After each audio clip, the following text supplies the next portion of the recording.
Mesdames et messieurs, bonjour. Didier Larose, je suis directeur commercial adjoint chez Crédit Mutuel Factoring.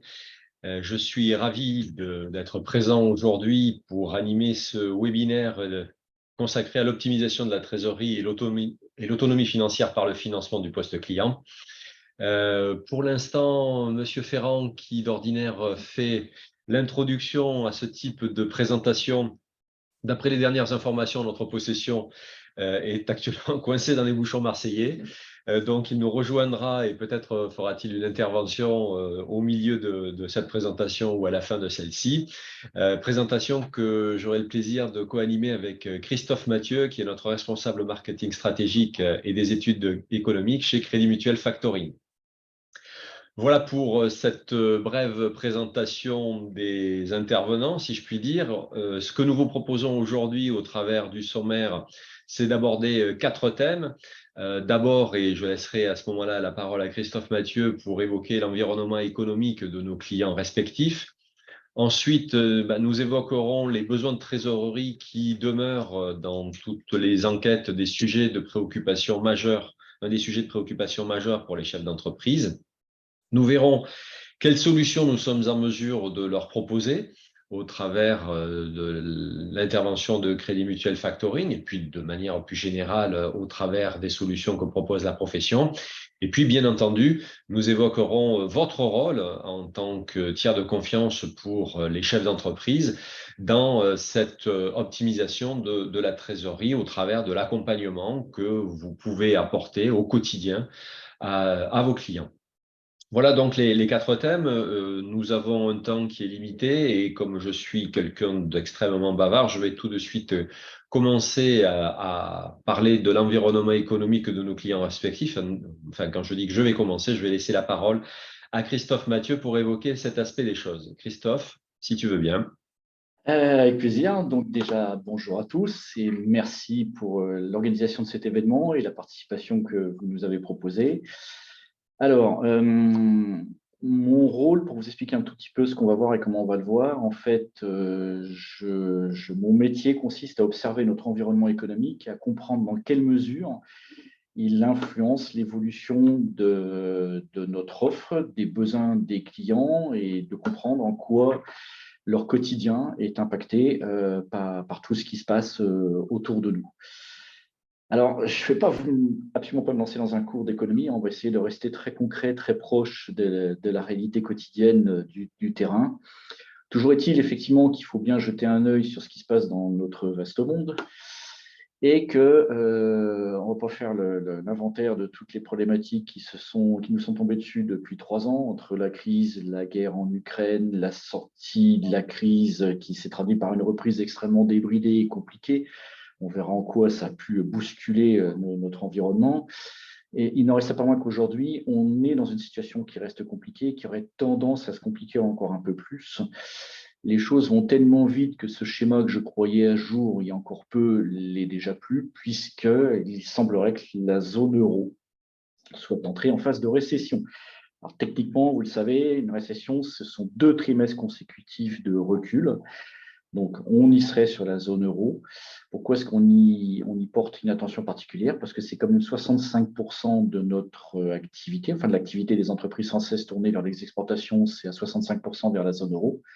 Et quand on regarde le reste du monde, évidemment, ce n'est pas très, très réjouissant non plus, mais il faut quand même constater qu'on reste dans une approche qui continue de croître, même si on va dire que ça pédale nettement moins vite. Alors, comment la France s'en tire? Pour une fois, peut-être pas si mal. Et le 0,3 que vous voyez là en termes de perspective de croissance, c'est même plutôt ce qu'on appelle une tendance acquise, puisque la Banque de France vient d'annoncer qu'on pourrait peut-être miser carrément sur 0,6. Soyons fous. Évidemment, c'est bien moins que ce qu'on a pu avoir par le passé, mais nous ne serions pas en récession. Et la plupart de nos moteurs, on essaye d'y trouver encore quelques motifs de satisfaction ou de surveiller de très près en quoi ça pourrait avoir une influence sur l'évolution de nos clients et de leurs besoins. Le premier d'entre eux qui est tout en haut, là, c'est justement la consommation des ménages. C'est vous et moi dans nos enquêtes quotidiennes, et ça, c'est la moitié de la croissance française. C'est une caractéristique de notre PIB. Il est annoncé évidemment au ras des pâquerettes, pardonnez-moi pour l'expression. Il est même sérieusement menacé par l'inflation, l'évolution du pouvoir d'achat, et on est en train de regarder très très près comment pourrait évoluer le marché de l'emploi. On le sait, si jamais celui-ci craque, en dépit du fait que les entreprises disent encore aujourd'hui avoir des soucis de recrutement et souhaiter recruter, il ne reste pas moins qu'elles sont moins nombreuses à le dire, qu'un certain nombre d'indicateurs sont en train de s'allumer. Je vous invite à regarder ce qui se passe du côté de l'intérim. On est un petit peu inquiet de ce côté-là, parce que si jamais la consommation des ménages, la moitié de la croissance française, craquait, on pourrait à nouveau s'inquiéter de l'évolution de notre croissance et à nouveau nous reparler de risque de récession d'ici la rentrée ou la fin de l'année. On n'est pas encore là, on ne va pas crier avant d'avoir mal. Quand on regarde le reste, par exemple la fameuse variation des stocks, vous savez comment elle fonctionne dans les bilans et comment elle apparaît au niveau du PIB, pas toujours simple à appréhender. Le fait que sa contribution au PIB recule, comme ce fut le cas l'année dernière, enfin, au premier trimestre, et pour la perspective qu'on a pour l'instant, serait à mettre en lien avec le fait que les entreprises avaient beaucoup de problèmes d'approvisionnement, donc les stocks avaient tendance à fondre parce qu'il fallait répondre à des clients quand on avait des soucis pour le faire. Le fait que la perspective d'ici la fin de l'année soit plutôt en hausse serait plutôt à mettre en lien avec ces difficultés liées à la demande qui sont en train de sortir du bois, qui laisserait entendre que ce stock qui était si compliqué à reconstituer il y a peu encore est en train de devenir un poids lourd qui inquiète les entreprises, surtout si elles l'ont acheté au prix fort et que ça prête demain à le brader à vil prix pour s'en débarrasser. Je ne vais pas vous faire un cours sur l'influence des stocks sur le BFR. L'investissement, nous on le regarde de très près parce qu'en fait, nous avons pu constater que plus les entreprises sont en situation de vouloir investir, plus leur BFR pourrait évoluer et qu'elles pourraient être tentées de faire appel à des solutions comme celles que l'on propose. L'investissement total, lui aussi, subit des coups de rabot, en particulier liés à l'investissement des ménages, c'est-à-dire l'immobilier. Et vous savez à quel point une inquiétude monte très fortement ces derniers temps sur l'évolution notamment du neuf. Ça se porte mieux du côté de la rénovation. Mais voilà, c'est ça qui est en train de peser sur l'investissement global. Si on zoomait sur l'investissement des entreprises, il n'est encore pas si mal. À nouveau, il court moins vite que les mois précédents, moins vite que l'année dernière, mais c'est encore pas si mal. Et quant au commerce extérieur, en fait, c'est ça qu'il faut prendre en compte quand on mesure son implication dans le PIB. En fait, il a tendance à s'améliorer un peu, enfin, sa contribution a tendance à s'améliorer un peu parce que la consommation des ménages baisse et donc il y a moins d'importations. Ce n'est pas pour autant que les exportations arrivent à compenser complètement cette histoire, même si, comme vous le constatez ici, quand on zoome particulièrement sur les exportations de biens et de marchandises, donc ce qui est enregistré par les douanes et ce qui se retrouve directement dans ces clients qui nous cèdent leurs factures lorsque l'acheteur, le débiteur est à l'étranger, on voit que c'est encore en progression à mars 2023, même si ça l'est moins qu'il y a un an. Voilà, c'est un peu le message général qui ressort. On a connu mieux, c'est pas encore complètement déprimé, mais on sent que ça ralentit, que ça s'essouffle et on s'inquiète de la persistance de cette tendance, même si pour l'instant, on peut considérer que nous ne sommes pas en récession et qu'on a encore quelques billes dans notre poche pour tenter d'y échapper. Si on peut passer à la suite, je crois, Didier. Alors oui, évidemment, on ne pouvait pas échapper au fait d'attirer votre attention sur ce qui a bousculé grandement notre environnement ces derniers temps. Alors, l'inflation, bon, j'ai mis cette courbe bleue qui illustre cette fameuse inflation dont on parle d'une manière générale, l'inflation de l'indice des prix, qui aurait tendance donc à se calmer un tout petit peu. Mais nous, ce qui nous a beaucoup plus intéressé, c'est effectivement cette courbe rouge et celle qui doit suivre derrière, cette courbe verte. Parce que elle, la rouge, elle dit en fait à quel point il devenait plus cher de fabriquer et de produire. La courbe verte, elle nous disait à quel point il devenait plus cher d'importer. Et en particulier, c'est une courbe qui était marquée par l'importation des prix de l'énergie. Alors, quand on la voit comme ça, on se dit, OK, tout va mieux. Oui, sauf que chacun des chiffres que vous voyez exprime une évolution sur 12 mois glissants. Donc, quand la courbe rouge vous dit à mars 2023 qu'elle a pris 12,1% de croissance, elle les a pris déjà sur la situation qui était celle de mars 2022. Donc, en fait, même avec le moins 8,1% que vous voyez dans les prix d'importation, on n'effacera pas la morsure de l'inflation, nous n'effacerons pas comment dire, sa cicatrice qu'elle va laisser dans le compte des entreprises, et Didier nous en parlera tout à l'heure.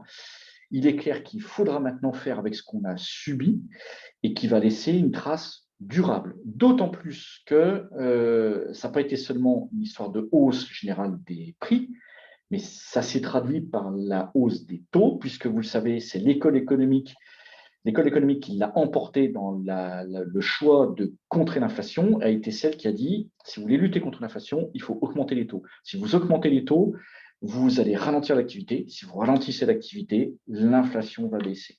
Voilà. Évidemment, l'école qui s'opposait à cette approche disait, oui, jusqu'au jour où vous perdez le contrôle de la hausse des taux, ça se termine en récession parce que l'activité a tellement baissé qu'on a perdu le contrôle du véhicule.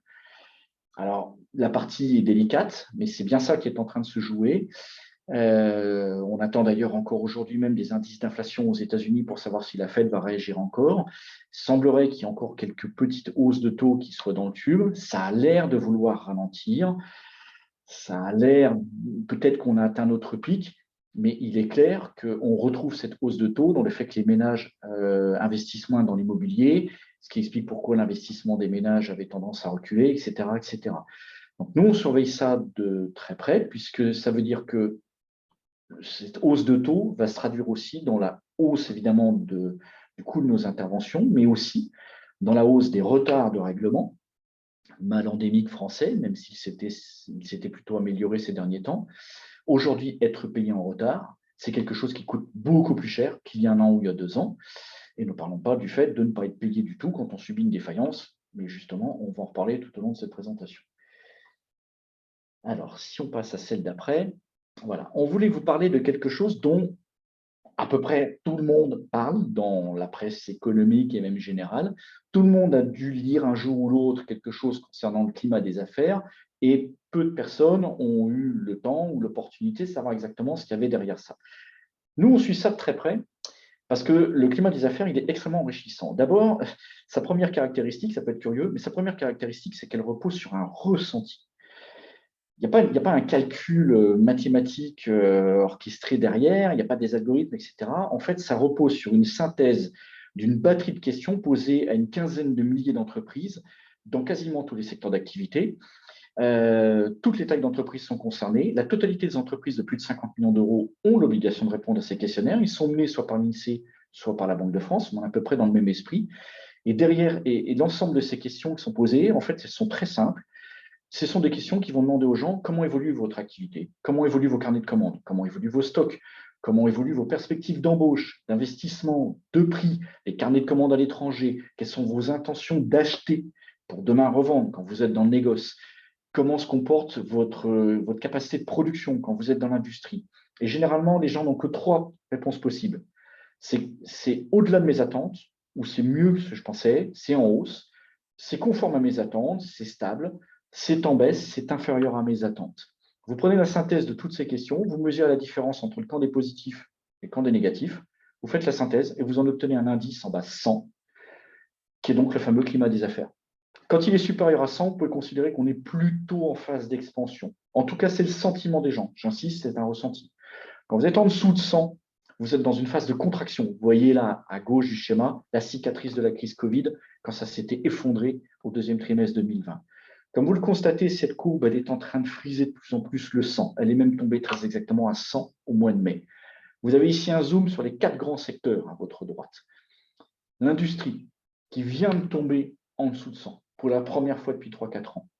Le bâtiment, qui peut être assez étonnamment plutôt haut. Pourquoi? Parce qu'il est influencé par des carnets de commandes engorgés, tellement il y avait de retard qui s'était accumulé.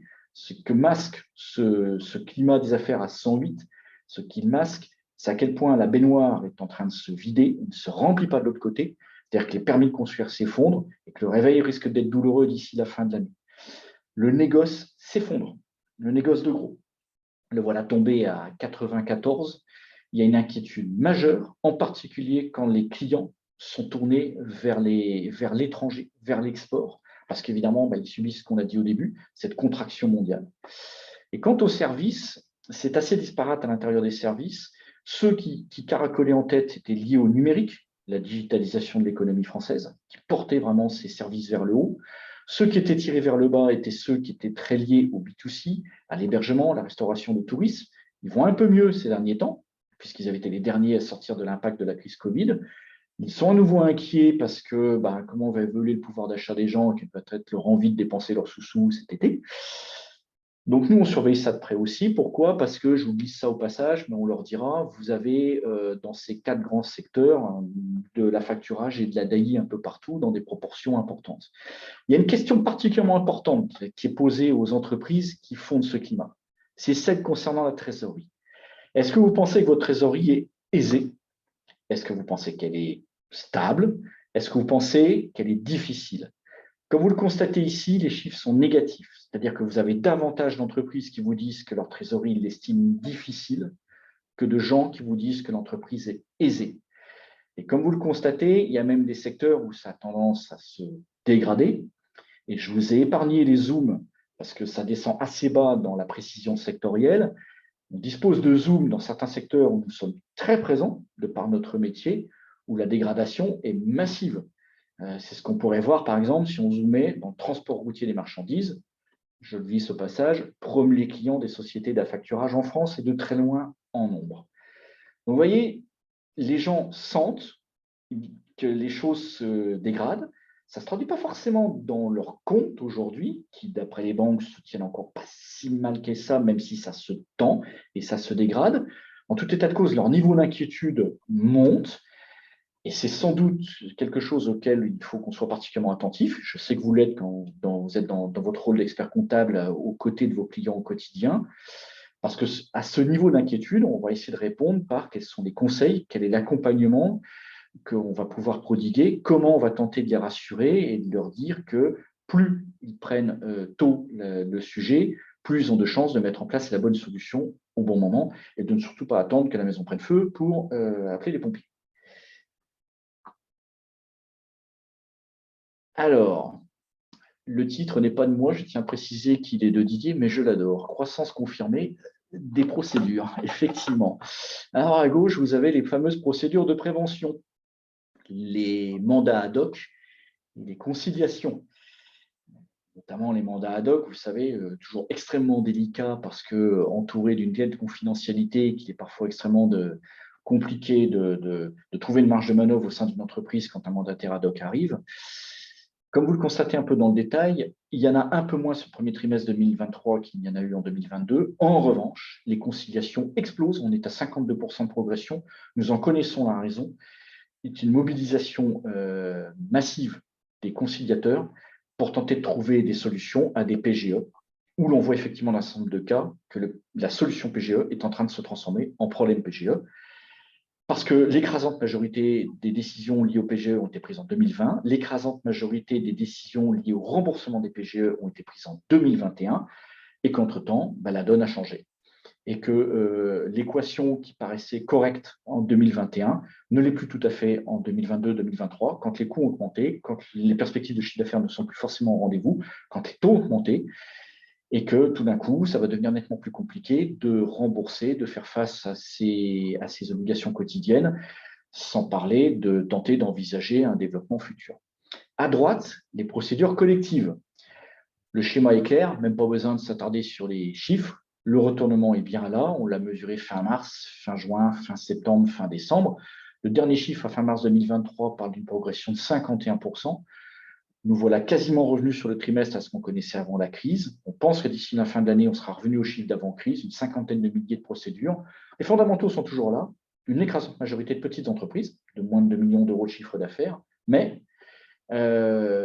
si la progression globale est d'environ 50%, quand vous zoomez sur les gens qui font plus de 2 millions d'euros de chiffre d'affaires, on est à 90% de progression, y compris dans la tranche 10 à 50 et au-delà.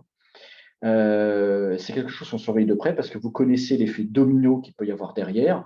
Quand une société importante dépose et entraîne dans son sillage tout un tas de sous-traitants et notamment des petits, on ressent l'onde de choc à tous les niveaux.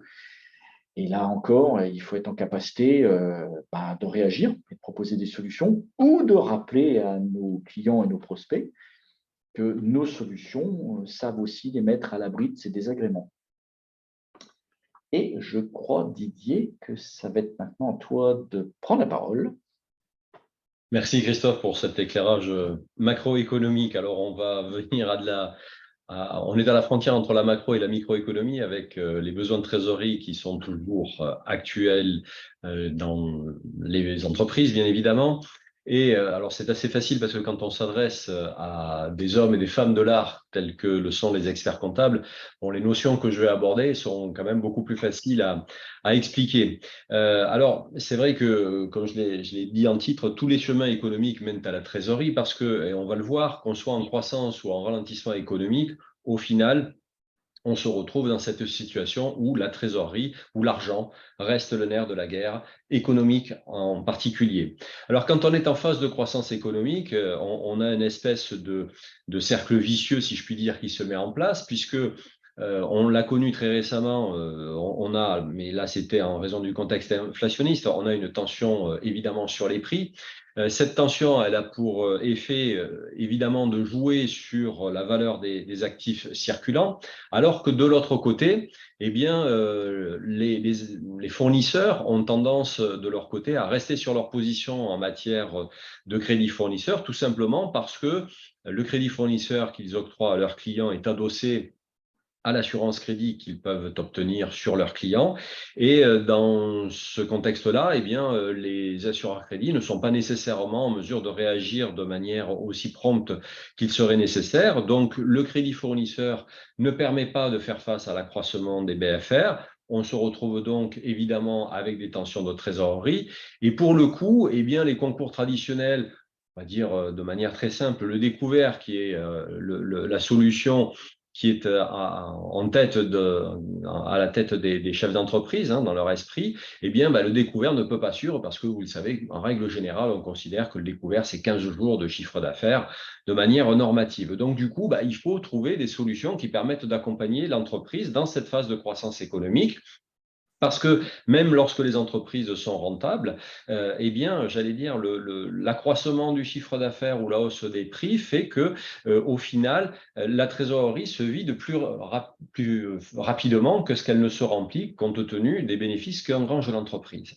Et quand on est face à un ralentissement économique, eh bien, là, on se retrouve encore avec un effet sur la trésorerie, parce que qui dit ralentissement économique, et c'est ce que Christophe soulignait en filigrane, dit un impact sur la rentabilité de l'entreprise qui peut aller évidemment jusqu'à des pertes. Comme vous le savez, ces pertes pardon, ont une incidence sur les fonds propres. Là, pour le coup, quand la situation de l'entreprise se dégrade, les assureurs crédits réagissent assez rapidement en limitant, voire en réduisant les encours. De ce fait, l'entreprise qui continue malgré tout à vendre voit les encours fournisseurs diminuer, ce qui entraîne par voie de conséquence des tensions de trésorerie. Et là, pour le coup, comme on est en phase de ralentissement économique, cette fois-ci, ce sont les concours traditionnels qui deviennent insuffisants parce que les banques réagissent évidemment de manière, j'allais dire, habituelle en regardant et en gérant leurs risques. C'est normal, hein, c'est comme cela que nous fonctionnons.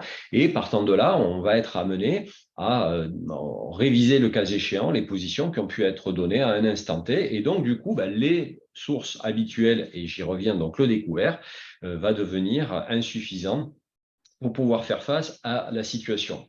Sachant que là, en France, les notions de crédit inter-entreprise, donc quand les entreprises jouent le rôle de banquier les unes avec les autres, eh bien, c'est 700 milliards d'euros d'encours. On est même passé à 800, Didier. Pardon, On est même passé à 800, Didier. Écoute, donc il faut tout augmente.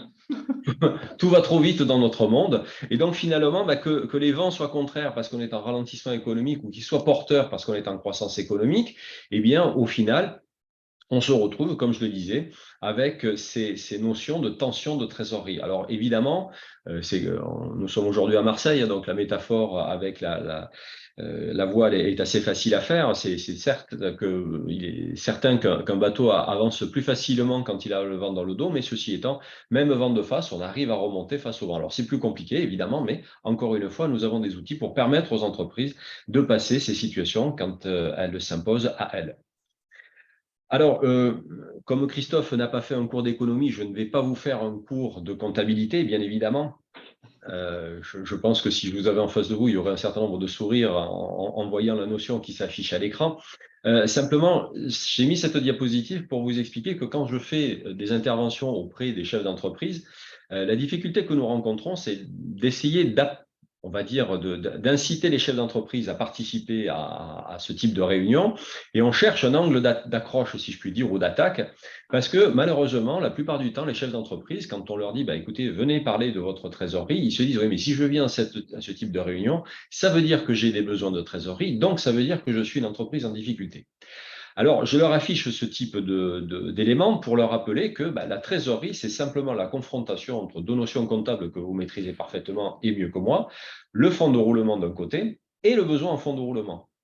Et qu'au fond, la trésorerie, ça n'est qu'un indicateur de température, mais qui n'indique pas pourquoi on a de la fièvre. Autrement dit, parfois, ça n'est pas en finançant le poste client qu'on va trouver une solution quand c'est un déficit de fonds de roulement qui est à l'origine des difficultés de trésorerie de l'entreprise. Et donc, j'insiste auprès des chefs d'entreprise pour souligner qu'il ne faut pas confondre une entreprise qui a des difficultés a généralement des difficultés de trésorerie. Par contre, une entreprise qui a des besoins de trésorerie n'est pas nécessairement une entreprise, et souvent, ça n'est pas une entreprise qui a des difficultés. Tout simplement, en France, nous avons des entreprises dont le fonds de roulement ne permet pas de couvrir le besoin en fonds de roulement, et partant de là, nativement, elles ont, les entreprises, des besoins de trésorerie. Voilà ce que j'essaie de rappeler à nos clients respectifs chefs d'entreprise pour, j'allais dire, dépassionner le débat et pour leur rappeler encore une fois que la situation dans laquelle ils se trouvent, c'est une situation qui est assez normative. Je renvoie à la diapositive précédente en disant que finalement, encore une fois, les entreprises jouant le rôle de banque les unes vis-à-vis des autres, elles portent 800 milliards d'euros d'encours de dette les unes vis-à-vis des autres. Et ce rôle de banquier, encore une fois, c'est un vrai métier. Or, nos clients, chefs d'entreprise, ils font de la banque sans en connaître véritablement les difficultés ou les risques, et en particulier les risques de non-paiement ou d'impayés. Souvent, d'ailleurs, quand on discute de ces notions-là avec les chefs d'entreprise, en leur disant comment couvrez-vous votre risque, le risque d'insolvabilité de vos clients, en règle générale, les techniques les plus évoluées, alors évidemment, cela dépend du niveau de l'entreprise, enfin de la taille de l'entreprise. Plus la taille est importante, plus les techniques de couverture sont précises et efficaces. Mais quand on parle aux TPE, aux micro-entreprises au sens de la Banque de France, et moi je suis directeur adjoint sur le marché de la TPE, donc c'est mon quotidien, je dirais que les techniques les plus, comment dirais-je, les plus sophistiquées sont souvent assimilables aux doigts mouillés ou aux entrailles de poisson. Donc c'est vrai que c'est difficile. Et pour nos clients, le fait est que parce que leurs clients les a payés depuis 10 ans, ils considèrent que ça va toujours se produire de cette manière-là. Or, on voit bien que malheureusement, les choses évoluent et je lisais ce matin dans la presse que Casino a publié la liste des magasins qu'il va céder à Intermarché parce qu'aujourd'hui, sa dette est devenue insoutenable et son modèle économique est à bout de souffle. Et donc, on voit bien quand même que même quand on est une grande entreprise, on peut se retrouver dans des situations délicates et qui, par voie de conséquence, peuvent entraîner bon nombre de fournisseurs ou des clients dans les difficultés qu'elles connaissent. Alors, là aussi, j'illustre le propos et je rejoins ce qu'évoquait Christophe tout à l'heure sur la hausse du prix des matières premières et les conséquences sur le BFR. Alors, encore une fois, je sais bien que ce sont des notions que vous maîtrisez parfaitement. Et là aussi, j'essaie de les illustrer vis-à-vis des chefs d'entreprise pour attirer leur attention et pour expliquer que finalement, eh bien, quand on est dans ces situations-là, on a des conséquences qui sont extrêmement variables. Nous avons une question. Alors, nous avons une question, on va la prendre en direct. Oui, alors effectivement, c'est pas la première. Oui, effectivement, Casino, ça fait longtemps qu'on entend parler des difficultés de Casino. Ceci étant, là, on voit bien quand même que ça se précise puisque le plan de cession d'une partie des magasins a été arrêté et donc on voit bien que là, on vient de franchir une étape. Alors, j'en reviens à ce que j'évoquais. On va prendre un exemple donc, avec une entreprise dont le fonds de roulement est de 20. De l'autre côté, cette entreprise, j'ai perdu l'animation. Voilà. De l'autre côté, cette entreprise a un stock de pièces, de 1000 pièces dont la valeur est 40. Elle a un poste client dont la valeur choisie a été de 60. De l'autre côté, encore une fois, elle a un crédit fournisseur, des autres créances. Je fais ça de manière, on va dire, synthétique et schématique. Donc, elle a un BFR de 50 et, comme je l'évoquais tout à l'heure, de ce fait, son besoin de trésorerie est de 30. Bon. Maintenant, cette même entreprise, confrontée à la hausse du prix des matières premières, la plupart du temps, le chef d'entreprise va raisonner, à juste titre quelque part, sur la rentabilité, en se disant la hausse du coût de mes matières premières va avoir une incidence sur ma rentabilité. Par contre, il oublie que cette hausse des matières premières, elle a aussi et d'abord un effet sur sa trésorerie. Pourquoi? Parce que son fonds de roulement, encore une fois, reste à 20. Son stock de 1000 pièces, donc il n'a pas varié en nombre de pièces. Par contre, en valeur, la hausse de la hausse de la valeur de 50% fait que son stock de matières premières passe de 40 à 60. Il a certes réussi à répercuter une partie de la hausse sur ses ventes, donc son poste client vient à croître en passant à 80. De l'autre côté, les fournisseurs ont fait un effort, mais pas à due concurrence, donc à 45 de valeur de poste fournisseur. On a un BFR qui passe de 50 à 75 et mécaniquement, on a un besoin de trésorerie qui a quasiment doublé. Alors que le chef d'entreprise n'a rien changé dans son mode opératoire. Et quand on a connu ces derniers mois cette hausse de matières premières, ces difficultés d'approvisionnement, eh bien, les chefs d'entreprise, notamment dans les TPE, qui n'ont pas nécessairement la trésorerie pour faire face à ces situations, se trouvent en difficulté pour obtenir leur stock parce que le fournisseur leur dit écoute, de toute façon, moi j'ai un encours donné par mon assurance crédit sur ton entreprise de 50, tu as besoin de 80 pour tourner, tu peux prendre 50 de marchandises payables à 60 jours, par contre les 30 d'écart, comme le dit l'expression, ça sera à la sortie du camion, hein, pour ne pas être plus trivial encore, sinon la marchandise ne part pas de l'entrepôt. Et voilà la situation à laquelle sont confrontés les chefs d'entreprise, notamment, encore une fois, les TPE, alors même qu'ils n'ont rien changé dans le modèle économique qui était le leur. Simplement, ils sont le jouet du contexte économique qui s'impose à eux. Alors, cette trésorerie, évidemment, c'est un sujet qui est en permanence d'actualité et qui a pour origine des besoins structurels, des besoins conjoncturels, que je viens d'évoquer en partie, et puis la stratégie du dirigeant. Alors, dans les besoins structurels, je reviens à la diapositive que j'évoquais tout à l'heure, donc sur la construction de la trésorerie avec le fonds de roulement. Alors, en France, on est quand même les champions de l'écart, du grand écart facial, parce que d'un côté, on se plaint que les entreprises ne sont pas suffisamment capitalisées, et de l'autre, aujourd'hui, on peut créer une entreprise avec 1 euro de capital. Et manifestement, ça n'émeut personne et pas le législateur qui donc a permis de créer des entreprises avec 1 euro de capital. Alors évidemment, dans ces conditions-là, quand on a un capital de départ faible, forcément, le moindre aléa conjoncturel entraîne la société dans des difficultés sans nom. Alors dans les besoins conjoncturels, j'évoquais très récemment, et ça c'était un phénomène quand même qui était plutôt récent, en tout cas dont la violence a été dont il était difficile d'anticiper la violence. Mais on a aussi, dans les besoins conjoncturels, et de manière plus favorable, la hausse de l'activité.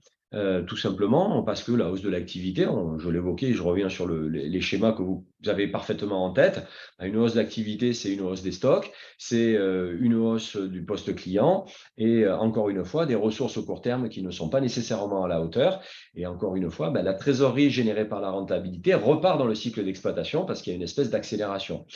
Et la plupart du temps, nos chefs d'entreprise sont perplexes en se disant mais je ne comprends pas, plus j'ai de business, plus j'ai des difficultés de trésorerie.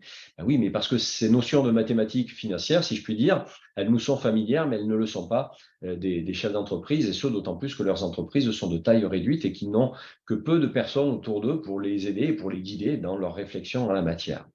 Et puis, il y a aussi la stratégie du dirigeant. La stratégie du dirigeant qui peut consister à dire moi, en dessous de tel seuil de trésorerie, alors je vais faire sourire ma collègue qui est à côté de moi, qui est directrice de caisse au Crédit Mutuel, nous avons des clients qui sont à découvert au-dessus de leur autorisation, ça peut se produire, et qui dorment comme des bébés. Certes, il y a des bébés qui dorment mal, mais en règle générale, l'expression populaire dit bien ce qu'elle veut dire.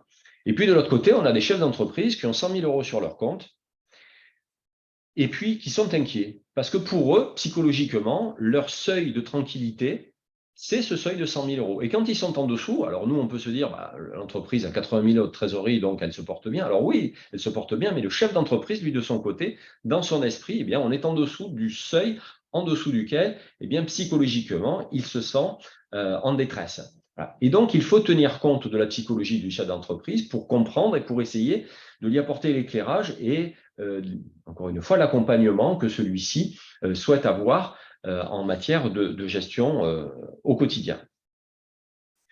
Alors, évidemment, la gestion de la trésorerie implique de faire, comme je l'évoquais tout à l'heure, un diagnostic pour pouvoir prendre des bonnes décisions. C'est ce que j'évoquais. La trésorerie, en tout cas, ça n'est qu'un thermomètre. Et encore une fois, il faut comprendre les raisons pour lesquelles l'entreprise a de la fièvre, entre guillemets, et comment apporter les bonnes solutions. Alors, pour cela, on en revient aux fondamentaux.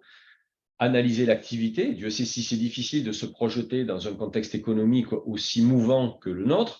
Ce que l'on peut constater, c'est que depuis une trentaine d'années, on a à la fois une accélération des progrès technologiques, mais également une accélération des crises que nous traversons, qui sont plus fréquentes et plus importantes que ce qu'on avait l'habitude de connaître.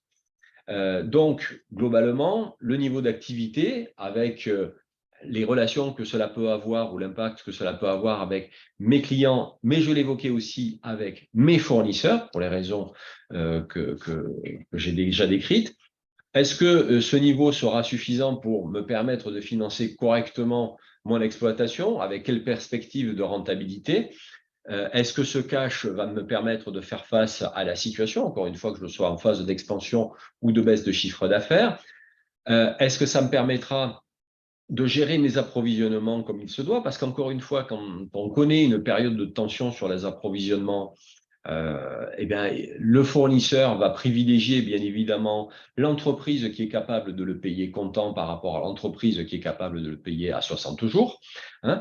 Et je vais vous citer un exemple qui m'avait frappé, ça remonte à quelques mois maintenant. Il y avait un reportage de télé sur la Syrie qui était en train de découper le premier chêne destiné à la reconstruction de la charpente de Notre-Dame. Et le dirigeant de cette scierie expliquait que le stère de bois, la valeur du stère de bois était passée de 180 € le stère à 300 € le stère. Et il expliquait que lui, s'il n'avait pas la trésorerie pour pouvoir acheter le stère de bois, c'était d'autres entreprises ou d'autres acheteurs, y compris des acheteurs chinois, qui avaient le stère de bois qui allait partir en Chine pour être débité et revenir en France pour pouvoir sous forme de meubles. Et donc, lui disait, voilà, moi j'ai besoin de ma trésorerie pour pouvoir acheter ma matière première, sinon ma scierie ne tourne pas. Voilà, donc j'ai trouvé que l'exemple était assez frappant. Et puis, Christophe l'évoquait tout à l'heure, nos chefs d'entreprise, ils se sont réveillés brutalement parce que c'est vrai que la crise Covid, alors pour nous, Factor, ça a été une crise extrêmement difficile et douloureuse parce que notre vocation est de financer l'activité des entreprises et les besoins de trésorerie. Alors quand au niveau de la crise Covid, vous avez une économie qui est mise sous cloche avec le confinement et que de l'autre côté, les besoins de trésorerie sont satisfaits par la mise en place des PGE, autant vous dire que nous, l'année 2020 et même une partie de 2021, ça a été quand même extrêmement difficile. Sauf qu'aujourd'hui, les chefs d'entreprise se rendent compte que le PGE, ce n'est pas de la trésorerie, c'est de la dette. Et le réveil a été quand même très douloureux pour certains d'entre eux. Et donc, dernière chose, les entreprises, malgré tout, continuent à se projeter. Et oui, est-ce que finalement, le chiffre d'affaires, la rentabilité va me permettre de réaliser les investissements nécessaires? Pour certains d'entre eux, ils ont été différés, encore une fois, en raison de la crise sanitaire. Mais globalement, aujourd'hui, il faut quand même que les entreprises continuent à investir pour pouvoir être performantes vis-à-vis de la concurrence, qu'elle soit nationale ou internationale. Et bien entendu, cet endettement, il vient peser sur l'équilibre bilanciel. Et partant de là, effectivement, ça rentre en ligne de compte dans l'analyse que le système bancaire fait pour octroyer ou non, bien évidemment, les investissements et les financements nécessaires. Christophe, je te rends la main pour commenter les 3 prochaines diapositives, je crois. Avec le micro allumé, c'est mieux. Vous m'entendez bien à nouveau? Oui, 5 sur 5. OK. Alors, effectivement, on va passer sur ces histoires d'encours. D'ailleurs, au passage, tu nous annonces un certain nombre de choses qui m'ont fait revenir en tête quelques éléments qu'on peut apporter en complément pour l'éclairage de ce qu'on est en train de présenter là.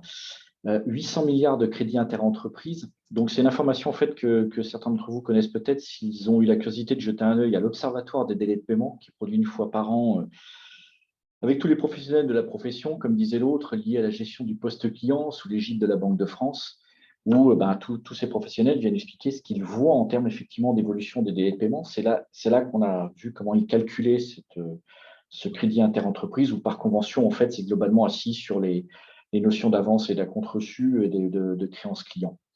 Et en face de ces 800 milliards, nous, ce qui nous avait frappé, c'est quand on avait fait, avec l'aide de la Banque de France, le tour des crédits à court terme accordés par les banques, qui est en fait d'environ 150 milliards d'euros.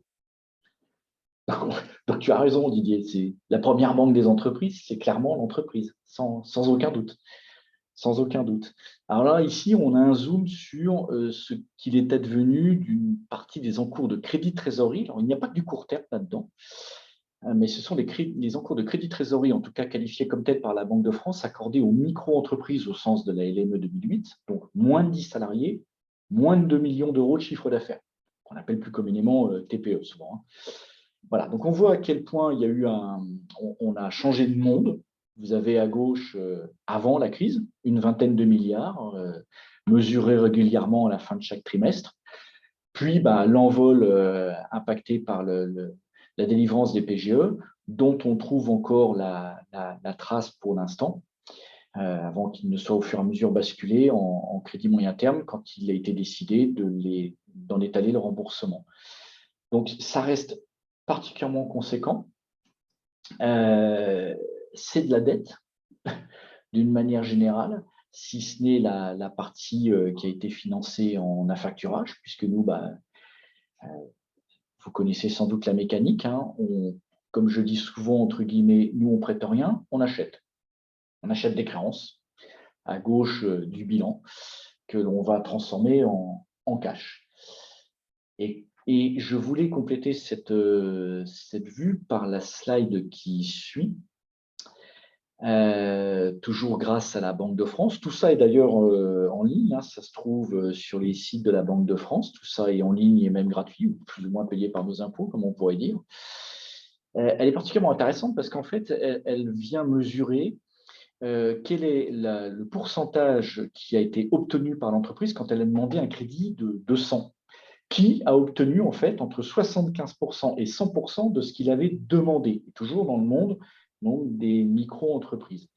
Alors, on voit là, quatrième trimestre 2019, avant le déclenchement des hostilités, qu'on se baladait autour de 70%. Je vous ai épargné l'historique, c'est globalement ce qu'on voyait. On voit évidemment le coup d'arrêt, premier trimestre 2020, 17 mars, déclenchement du confinement, et tout s'est arrêté avant de reprendre avec des taux de couverture qui se sont envolés, enfin en tout cas une proportion d'entreprises qui obtenait entre 75 et 100% ce qu'elle a demandé, qui s'est envolée à la faveur des PGE qui étaient délivrés, la stabilité tout au long jusqu'à fin 2022. Et puis là, on reviendrait vers plutôt 70 et quelques, et puis on a même vu au premier trimestre 2023, coup de semonce là, 67. Alors j'ai mis un point d'interrogation parce qu'une fois de plus, je ne veux pas crier avant d'avoir mal, on attend avec impatience de savoir ce qui va se dire à la fin du deuxième trimestre.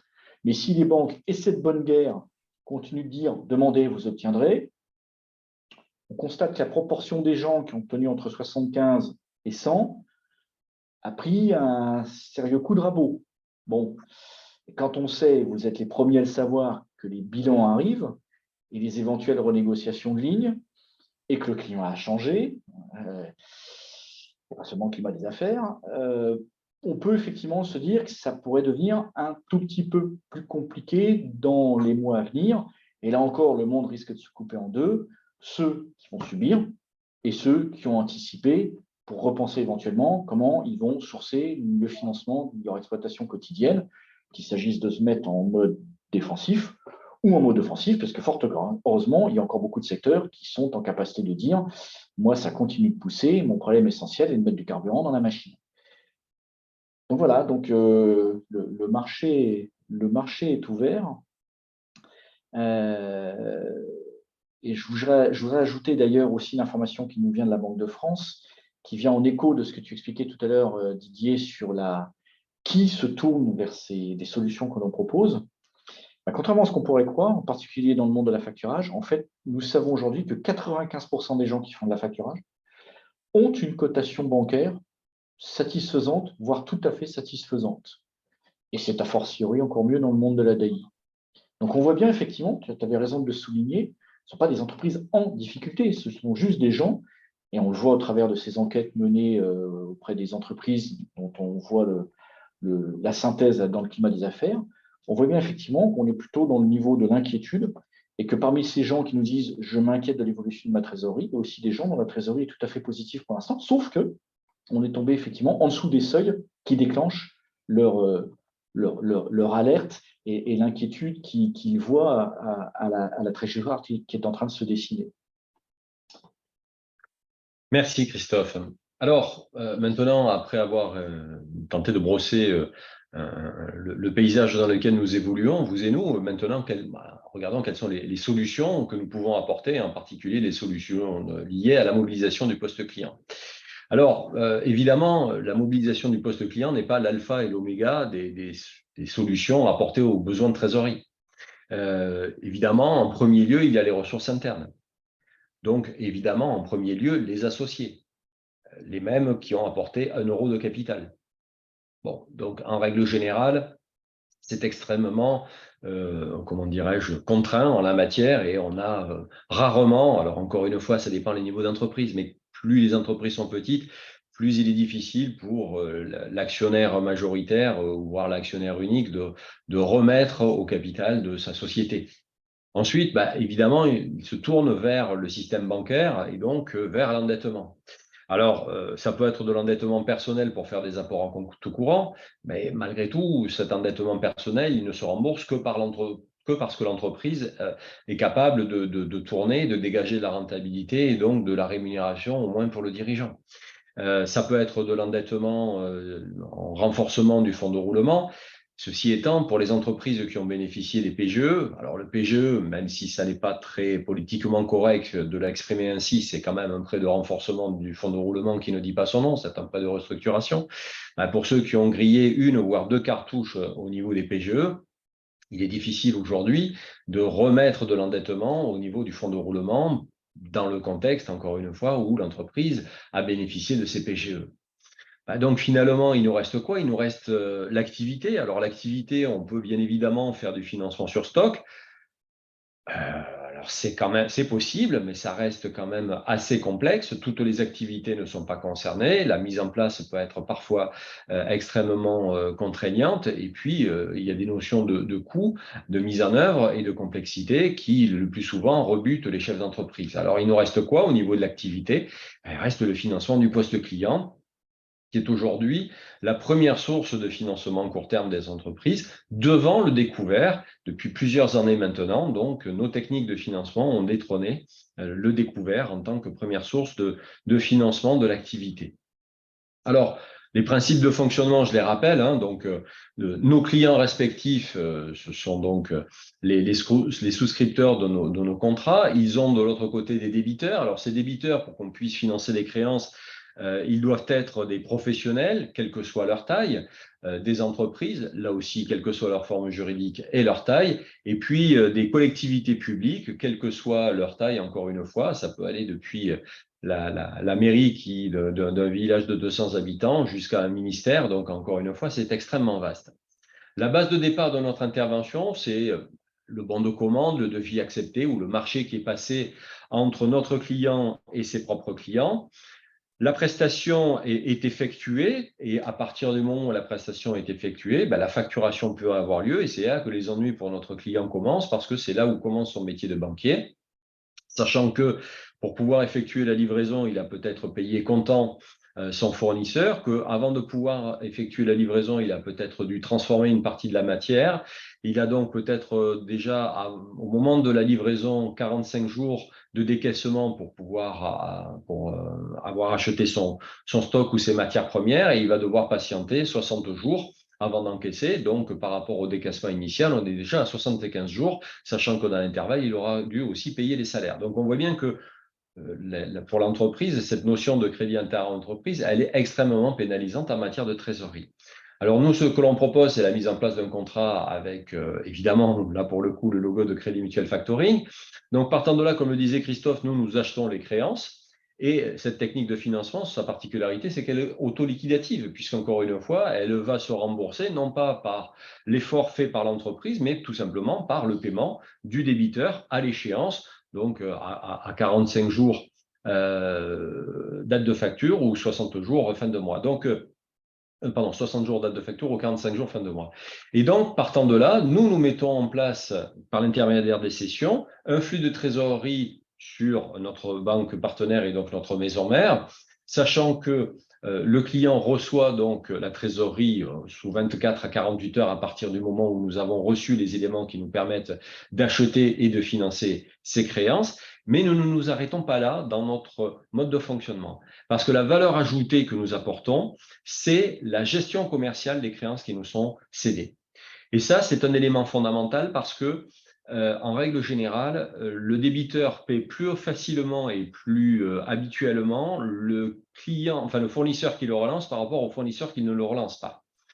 Et encore une fois, quand on s'adresse au marché de la TPE, eh bien, il y a un rapport de force qui est notoirement en défaveur de la TPE, pardon, surtout si elle a en face d'elle un client qui est un grand donneur d'ordre.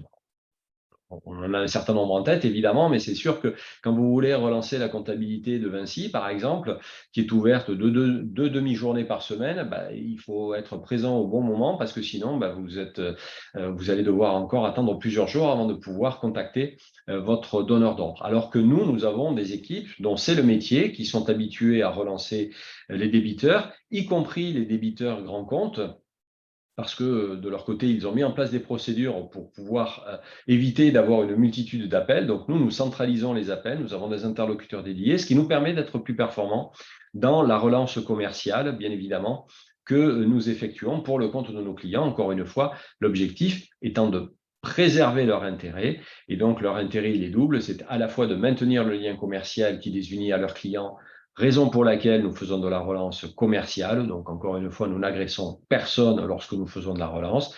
Notre objectif est simplement de collecter de l'information pour pouvoir statuer sur le devenir des factures.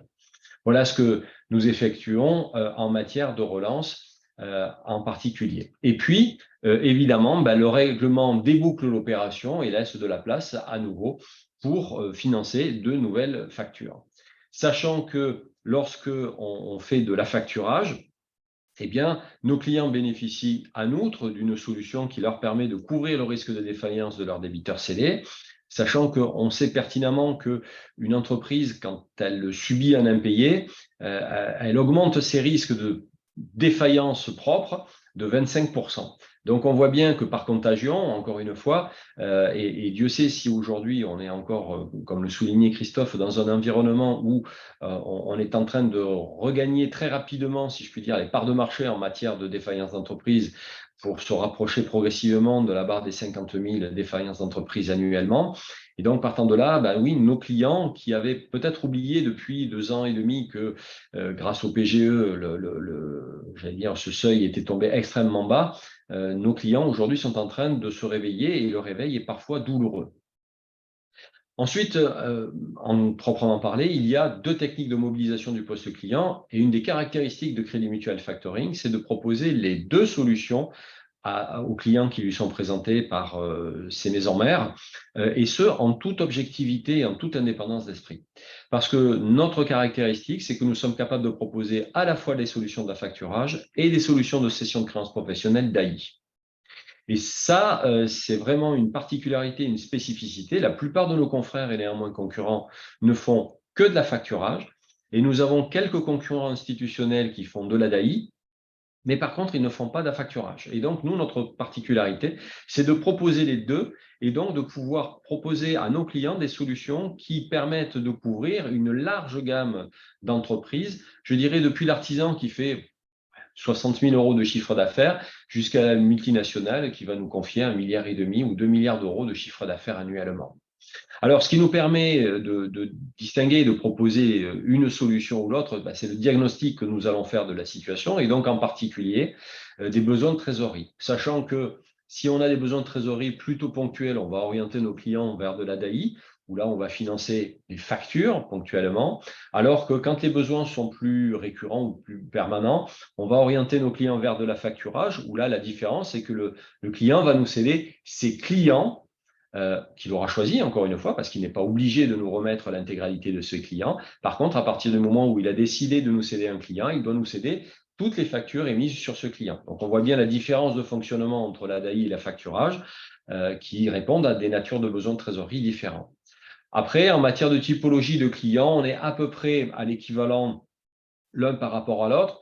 Alors, les solutions d'affacturage sont plutôt adressées à des TPE. À partir de la TPE, on va dire des entreprises qui font, allez, on va dire pour les plus modestes en termes de chiffre d'affaires, sans porter de jugement de valeur, bien évidemment.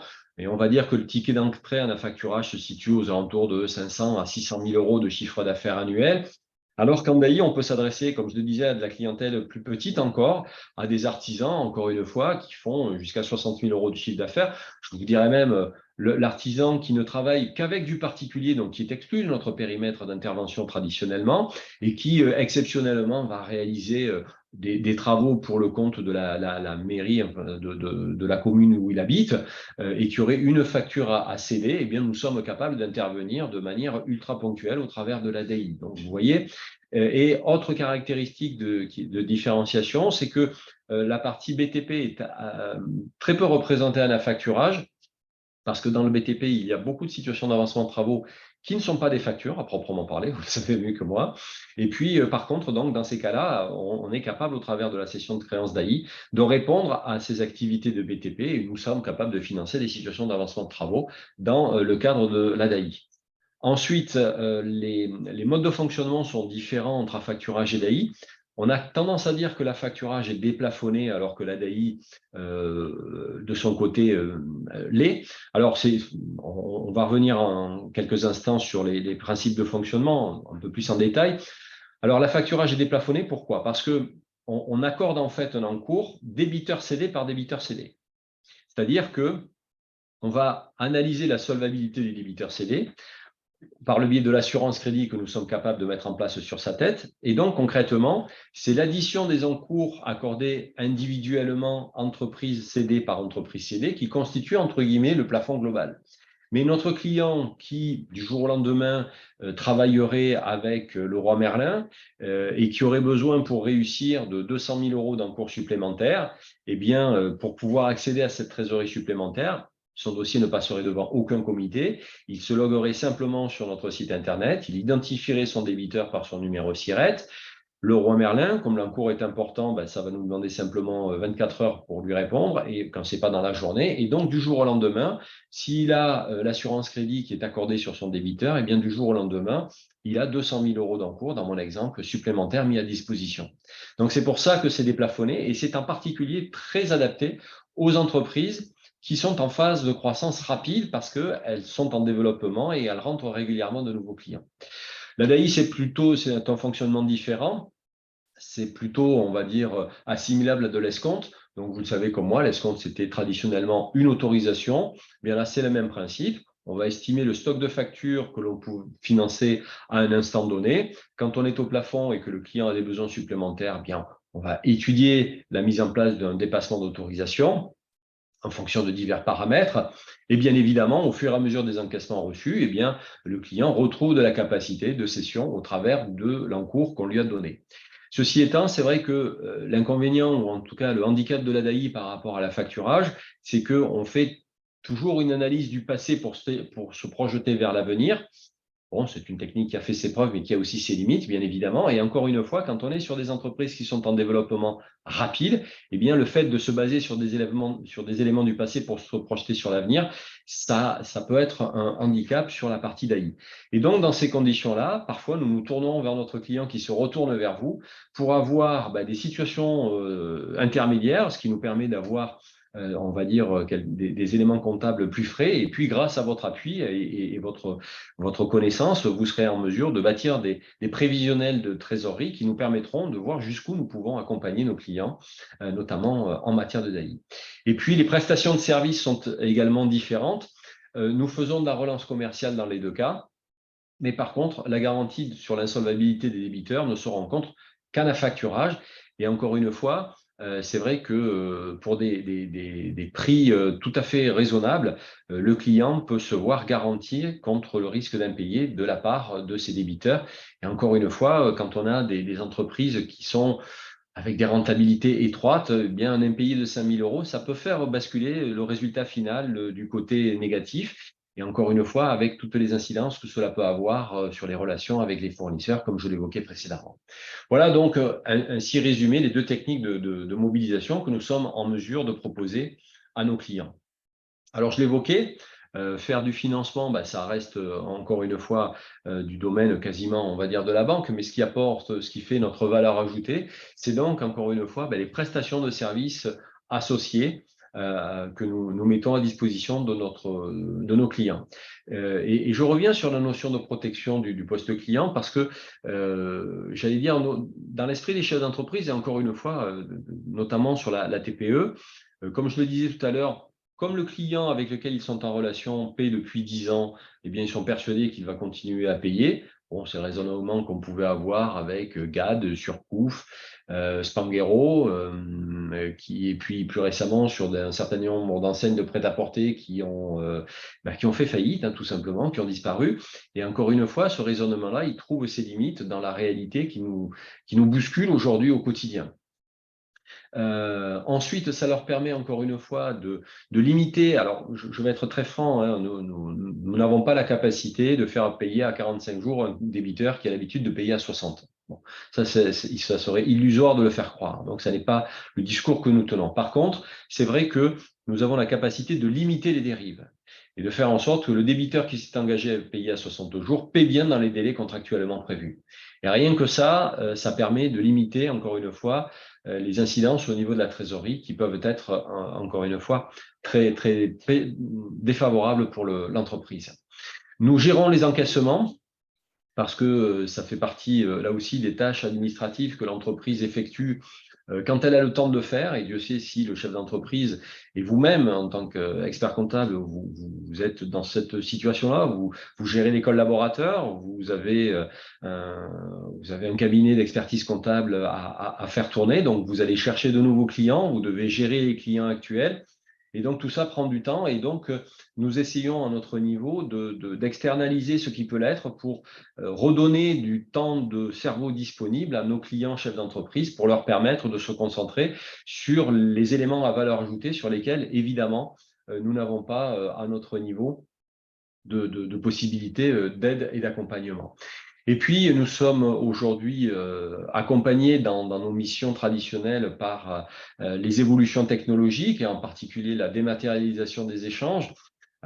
Évidemment, nos clients aujourd'hui ont accès à nos informations quand ils le veulent, comme ils le veulent, aussi bien par ordinateur que par smartphone. Et évidemment, aujourd'hui, nous sommes capables de faire signer des contrats de manière dématérialisée, de recevoir les éléments de manière totalement dématérialisée, ce qui permet là aussi de nous inscrire dans un schéma de modernisation des échanges entre les entreprises entre elles et qui permet évidemment aux entreprises d'accéder plus facilement, quelle que soit leur taille, à nos solutions. Didier, Oui, je t'en prie. si je puis me permettre, parce que j'ai pas souvent l'occasion d'avoir l'opportunité de parler devant des experts comptables et des comptables. En fait, ce qui est assez marrant, là, je t'entendais présenter votre capacité d'intervention, ce qu'on sait faire en DAII, ce qu'on sait faire en affacturage. Il faut savoir, alors tu sais que moi je suis un vieux fantassin de l'affacturage. Un grognard. Alors, il faut savoir qu'historiquement, en fait, c'est assez marrant quand on regarde l'historique du produit, quand il a été importé en France, qui venait des États-Unis, etc. Et on est évidemment aujourd'hui vu comme un produit de financement. Et c'est bel et bien pour ça que 99% des gens viennent nous voir. En fait, historiquement, on vient du monde du crédit interentreprise. Et il y a très, très, très, très, très longtemps de ça, le monde de la comptabilité parlait même d'un outil de gestion de la comptabilité auxiliaire débiteur.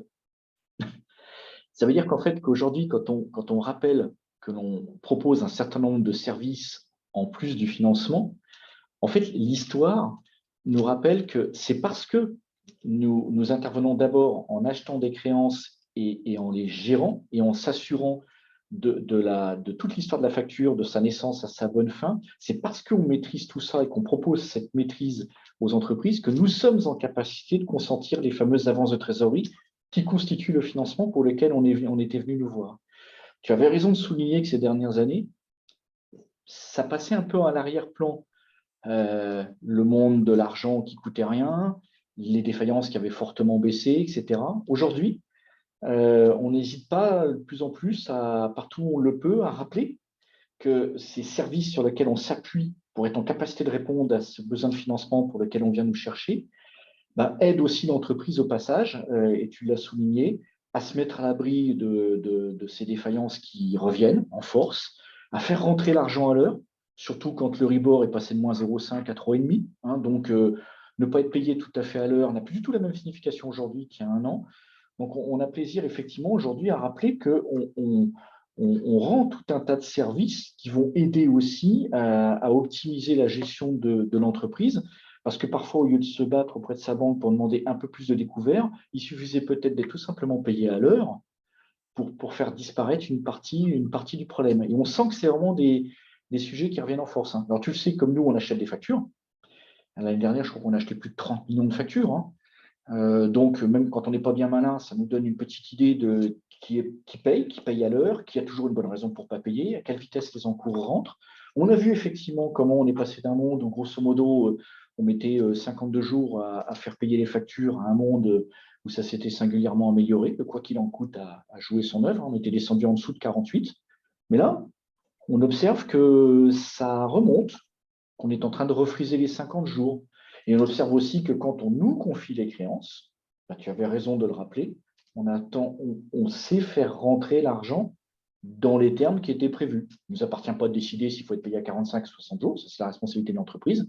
Mais une fois qu'elle a pris sa décision, qu'elle envoie la facture dans la nature, nous, notre métier, et sans aucune anicroche avec les entreprises, est effectivement de faire respecter le contrat et de laisser à l'entreprise le loisir de se concentrer sur son activité, sur la vente, au lieu de courir après l'argent en demandant à ses commerciaux de ramener la facture qui n'était pas payée pendant qu'il essaye de vendre une nouvelle prestation.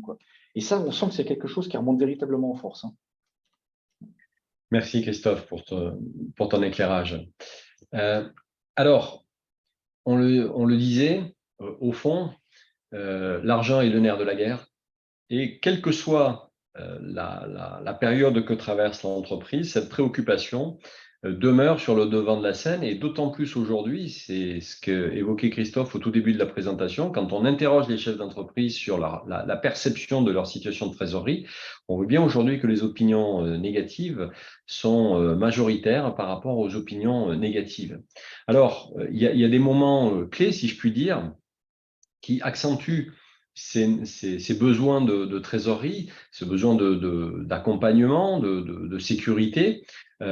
D'abord, lors de la phase de création ou de la reprise d'une activité, ça peut être une entreprise qui rachète un concurrent. J'en discutais récemment avec un chef d'entreprise. Alors, évidemment, la structure était plus importante. De mémoire, elle devait faire 14 millions d'euros de chiffre d'affaires. Ceci étant, quand le chef d'entreprise a racheté son concurrent qui partait à la retraite, il a racheté un concurrent qui était plus gros que lui, eh bien, il s'est rendu compte à ce moment-là qu'il a dû faire face à des difficultés de management, une croissance d'activité de par la reprise, et il s'est retrouvé évidemment dans une situation de trésorerie qu'il n'avait pas anticipée parce que il n'avait pas la capacité de pouvoir absorber cette reprise d'activité, ou en tout cas, ça s'est avéré beaucoup plus compliqué que ce qu'il imaginait au départ.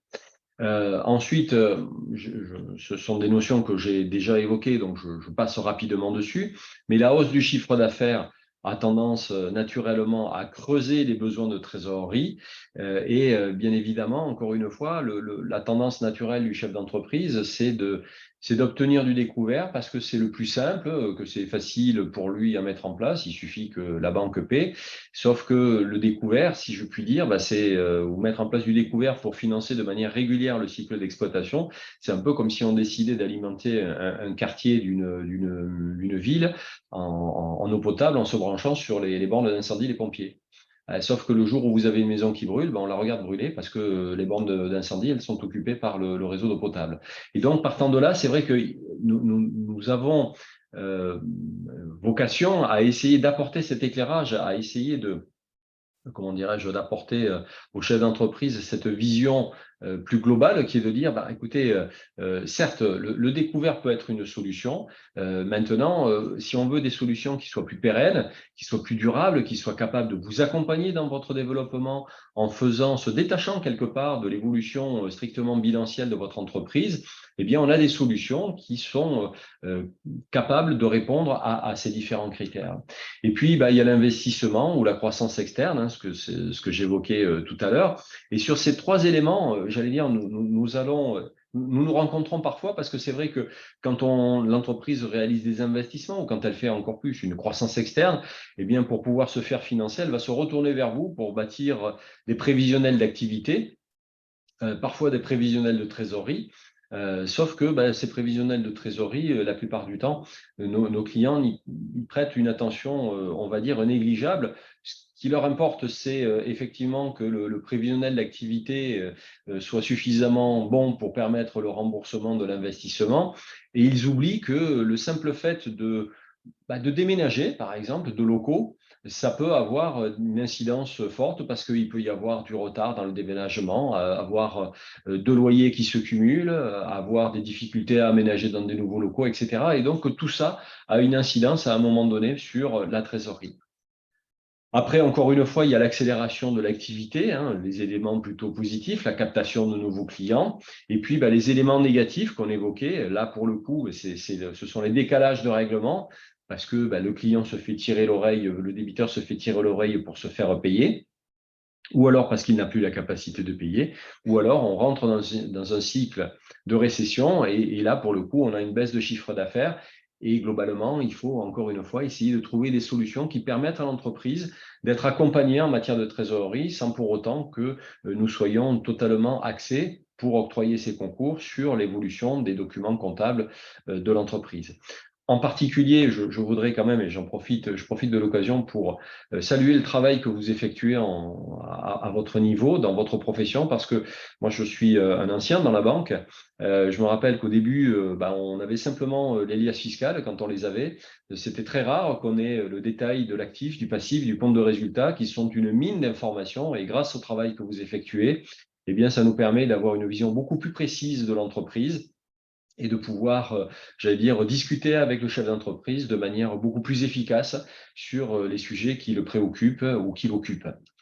Alors ensuite, on a un panel d'entreprises qui est extrêmement vaste. Alors évidemment, la volumétrie des encours que nous traitons ou du chiffre d'affaires que nous traitons, elle s'explique par le fait que il y a un grand nombre, l'essentiel des encours est porté par les grandes entreprises et les ETI. Donc, vous le voyez, c'est pratiquement les 2 tiers de nos encours financés. Et partant de là, on a plutôt tendance à dire que les techniques de financement du poste client, et en particulier la facturage, sont des entreprises ce sont des solutions qui sont destinées aux grandes entreprises. Et en fait, c'est vrai et faux. C'est vrai parce que, encore une fois, au niveau des encours, c'est la majorité, on le voit très nettement, des encours qui sont sur cette typologie d'entreprise. Et parce que nous avons su proposer des solutions à ces entreprises-là, nous avons su aussi démocratiser nos solutions et qui s'adressent aujourd'hui de manière beaucoup plus efficace et beaucoup plus adaptative aux entreprises de taille plus modeste. C'est, si j'allais dire par analogie avec la Formule 1, en Formule 1, on développe des technologies qui, à un moment donné ou à un autre, pour certaines d'entre elles, se retrouvent mises à disposition des voitures grand public. Eh bien, c'est exactement la même logique. Nous avons développé des solutions et progressivement, nous les avons adaptées pour pouvoir les proposer au plus grand nombre. Par contre, quand on regarde, vous le voyez, les PME, c'est 1 tiers des bénéficiaires, c'est 1/5 des encours financés. Et par contre, en nombre, vous le voyez, eh bien, les micro-entreprises, encore une fois au sens de la Banque de France, c'est pratiquement la moitié des entreprises qui souscrivent nos contrats. Donc, c'est faible au niveau des encours.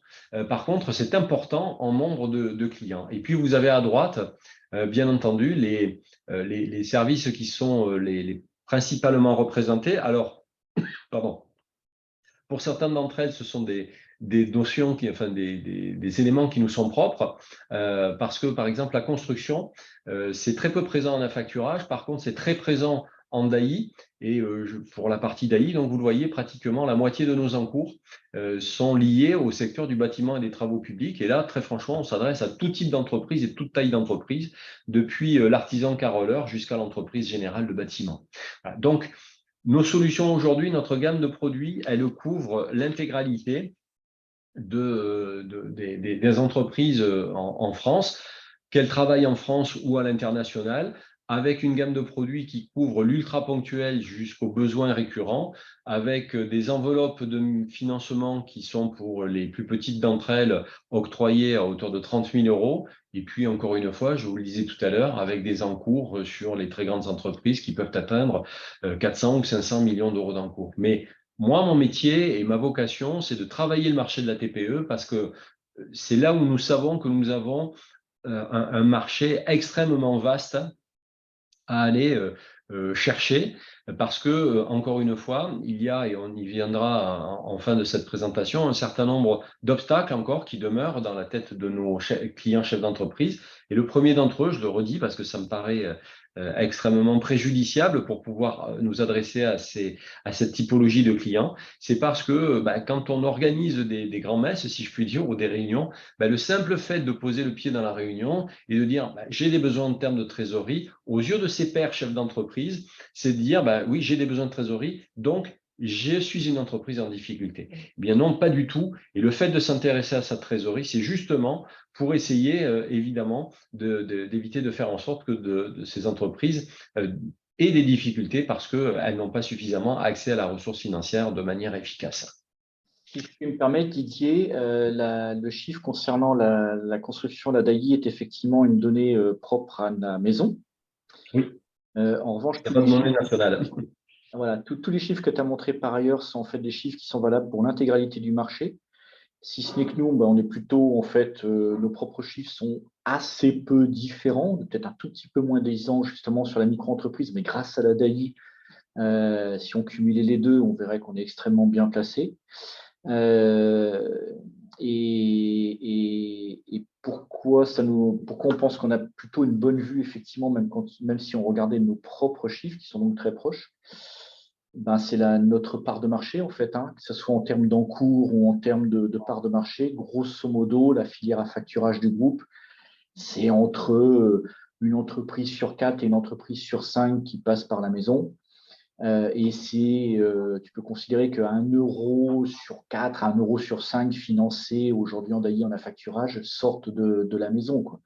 Donc, une fois de plus, on a la chance effectivement d'avoir une bonne visibilité sur ce qui se passe et comment évoluent les besoins. Et je te rejoins totalement. L'enjeu aujourd'hui, ce sont les micros, ce sont les plus petites entreprises, et on va en parler.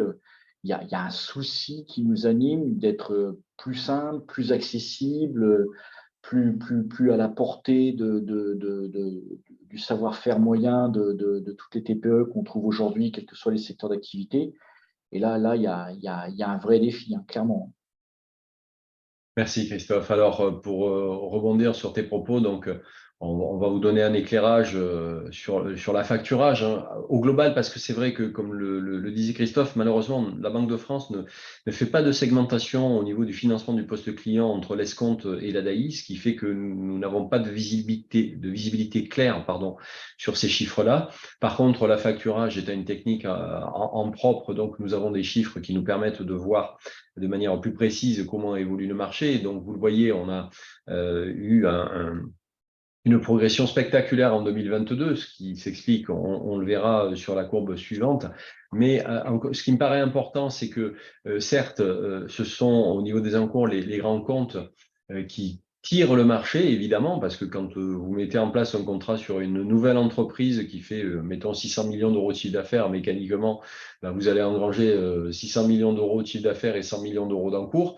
Vous imaginez bien que pour arriver jusqu'à 100 millions d'euros d'encours en rentrant des structures qui font 1 million d'euros de chiffre d'affaires, comparativement, il va falloir qu'on mette 600 contrats en place pour pouvoir égaler un seul contrat. Mais encore une fois, nous avons aujourd'hui notre vecteur de croissance, c'est effectivement en nombre à la TPE. vous le voyez, qui déjà, d'ores et déjà, représente 80%, 83% de nos adhérents.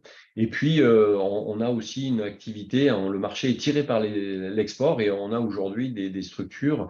Nous sommes capables d'accompagner des entreprises enfin, j'allais dire pratiquement partout dans le monde. Alors, il y a une part d'exagération, évidemment, dans ce que je suis en train de dire, puisque vous le savez quand même qu'il y a des pays qui sont sur liste rouge pour diverses raisons, politiques, d'embargo, etc. Donc, mais globalement, nous sommes aujourd'hui capables de nous adapter et de mettre en place des contrats de manière, des contrats extrêmement sophistiqués pour répondre au mieux aux attentes des plus grandes entreprises. Et tu ne fais que souligner qu'en tout état de cause, tous ces gens-là ne sont pas en difficulté, hein. On Ah parle de non, multinationales, de gens qui achètent des filiales à l'étranger, qui se déploient. On est véritablement dans une démarche de je veux optimiser la gestion de mon cash, hein, comme disaient les anglo-saxons en bon français, cash is king. Et on voit bien que c'est ce qui les motive, hein, plus les aspects décomptabilisants, etc. Mais ils entraînent le marché, ils le popularisent, ils le démocratisent. Et leurs sous-traitants à tous les étages s'aperçoivent que finalement, pourquoi pas eux, et s'intéressent à la facturage. voilà, donc vous avez ici, pour expliquer le chiffre, le rebond de 15,5%, vous avez ici les évolutions des encours et du chiffre d'affaires. Donc le chiffre d'affaires c'est en gris et les encours sont en bleu sur les 10 dernières années, si je puis dire. On voit très nettement, comme je l'évoquais tout à l'heure, l'année horrible qui a été pour nous l'année 2020, hein, puisque c'était la première fois qu'on a enregistré une baisse aussi significative de notre croissance, mais le rebond a été très spectaculaire en 2021 et encore plus en 2022. Donc, il nous reste encore une fois un marché extrêmement vaste auquel nous essayons d'adresser des offres qui sont aujourd'hui beaucoup plus adaptatives. Je le disais tout à l'heure, Handaï, aujourd'hui, le client qui a une opération ultra ponctuelle, nous sommes capables de lui proposer un contrat au forfait, hein, donc le client va payer un taux tout compris, donc ça permet d'avoir de la simplicité dans la compréhension de la tarification. Sur ces opérations ultra ponctuelles, dans la limite de 30 000 euros, nous finançons 100% du montant TTC de la facture, ce qui, là aussi, permet d'accroître la visibilité sur les écritures comptables et en particulier d'en limiter le nombre. Sur la partie affacturage, nous avons lancé récemment une offre qui s'adresse en particulier, comme je vous le disais, aux entreprises de taille plus modeste. Alors, on va dire les structures qui font à partir de 250 ou 300 000 euros de chiffre d'affaires avec des besoins récurrents, mais pour lesquels les caractéristiques des contrats d'affacturage traditionnels où le client doit s'engager sur une volumétrie de chiffre d'affaires annuel, sur lesquels il y a un minimum de fonds de garantie, et qui hésite à franchir le pas, nous avons de notre côté développé un produit d'accès de gamme sur lesquels il n'y a ni minimum de fonds de garantie annuel, ni minimum de commission d'affacturage annuel, voilà, de façon à permettre aux clients de rentrer en toute confiance dans ce type de solution. Et au final, s'il n'y trouve pas son intérêt ou son compte, d'en sortir sans pénalité financière, quelle qu'elle soit. Voilà. L'autre objectif, c'est de dire, écoutez, essayez. Certes, vous paierez à l'acte, bien évidemment, mais par contre, vous n'êtes pas engagé sur une durée, puisque comme il n'y a pas de minimum de commission d'affacturage annuel, vous pouvez en sortir quand bon vous semble. Voilà notre ambition. Et pour en terminer sur cette troisième partie, bon, comme le disait Christophe, qui sommes-nous? Eh bien, voilà, nous sommes le leader sur le financement du poste client en France avec 23% de part de marché, peut-être un peu plus, si j'ai bien compris les explications de notre direction générale, c'est il y a une dizaine de jours. Vous voyez le nombre de clients qui font aujourd'hui appel à nos services.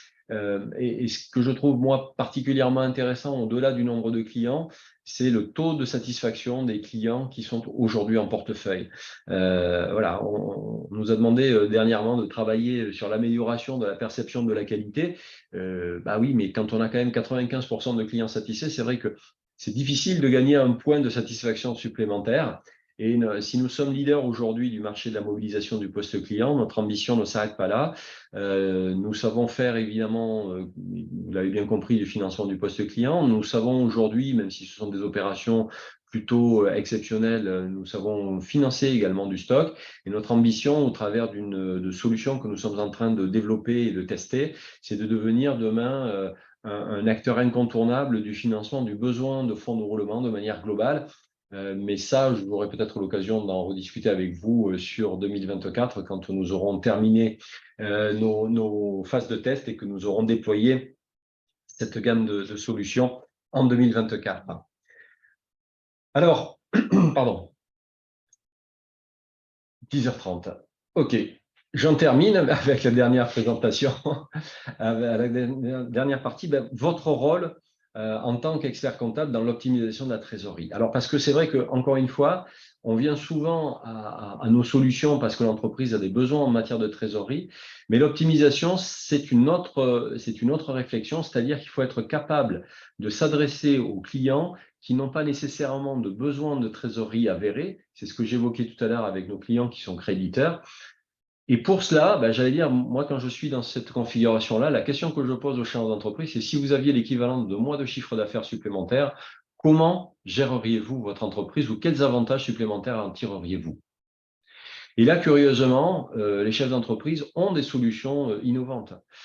Certains d'entre eux vont nous dire, oui, si j'avais 2 mois de chiffre d'affaires en trésorerie supplémentaire, au lieu d'acheter à mon fournisseur, j'achèterais au fournisseur de mon fournisseur en plus grande quantité et je vais gagner 5 points ou 6 points de marge sur achat.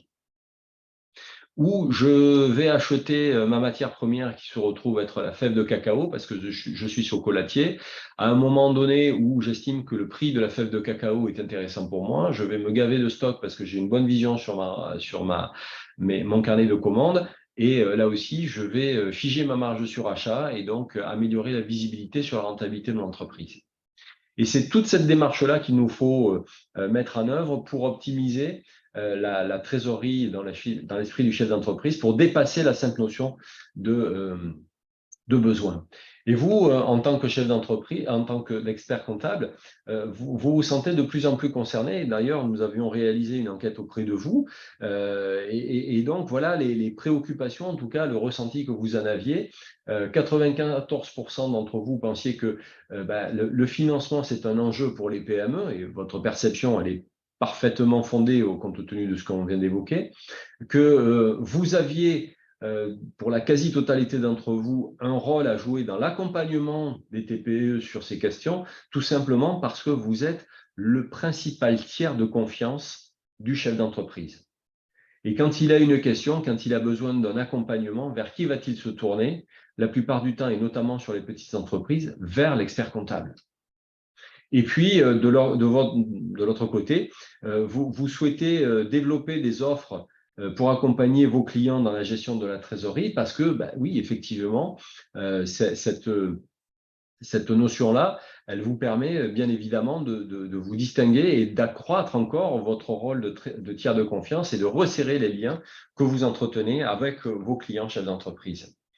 Alors, votre rôle d'accompagnement en trésorerie va forcément prendre de l'ampleur. Alors, quand je parle de nouveau statut de l'expert comptable, j'aurais dû mettre ça entre guillemets, bien évidemment, parce que la loi Pacte va vous permettre de développer ces missions d'accompagnement qui vont compléter évidemment votre métier traditionnel. J'allais dire, le métier d'expert comptable, c'est comme le métier de banquier. Ces 30 dernières années, nous avons forcément connu un certain nombre de bouleversements. Je le disais tout à l'heure, moi j'ai connu la banque à une époque où on ne faisait que de la banque, c'est-à-dire que du crédit, court terme ou moyen terme. Et puis aujourd'hui, quand on voit le panel des solutions qui sont proposées par le secteur bancaire, on voit bien qu'il y a une forte évolution qui est générée par le fait que, effectivement, nous sommes à la recherche tous de sources de rentabilité complémentaires. Ensuite, vous le savez, vous avez la digitalisation de la profession, c'est souvent un sujet qui est abordé lors de vos congrès annuels. Il y a bien évidemment l'émergence des nouveaux outils de comptabilité améliorés. Et puis, avec l'émergence ou l'accélération du progrès technologique, il y a des tâches qui étaient confiées à certains collaborateurs qui disparaissent. Et donc, la vocation, c'est comment valoriser le travail de ces collaborateurs, comment faire pour leur confier de nouvelles missions, et puis, quelque part, au travers de tout cela, comment en tirer de nouvelles sources de revenus, bien évidemment, puisque les experts comptables sont des entreprises et donc sont soumises à cet impératif, évidemment, de rentabilité qui nous occupe tous. Encore une fois, je l'évoquais, je le redis, vous êtes le premier tiers de confiance du chef d'entreprise, celui vers lequel il va se tourner encore une fois, chaque fois qu'il a besoin d'un conseil, d'un accompagnement, de données financières pour pouvoir obtenir des financements. Et puis, je vais développer cet élément-là, mais de manière rapide. Évidemment, l'arrivée de la facture électronique, ça va être un bouleversement pour les uns comme pour les autres. Alors, l'arrivée de la facture électronique, c'est quand même quelque chose dont on parle depuis de nombreuses années. Ça semble vouloir se préciser, même si, bien évidemment, il y a encore quelques zones d'ombre. Alors, je regardais hier sur le site de l'Ordre des experts comptables. Je sais que ce sont des informations qui sont très régulièrement mises à l'ordre du jour par l'Ordre des experts comptables et qui est très actif sur le sujet.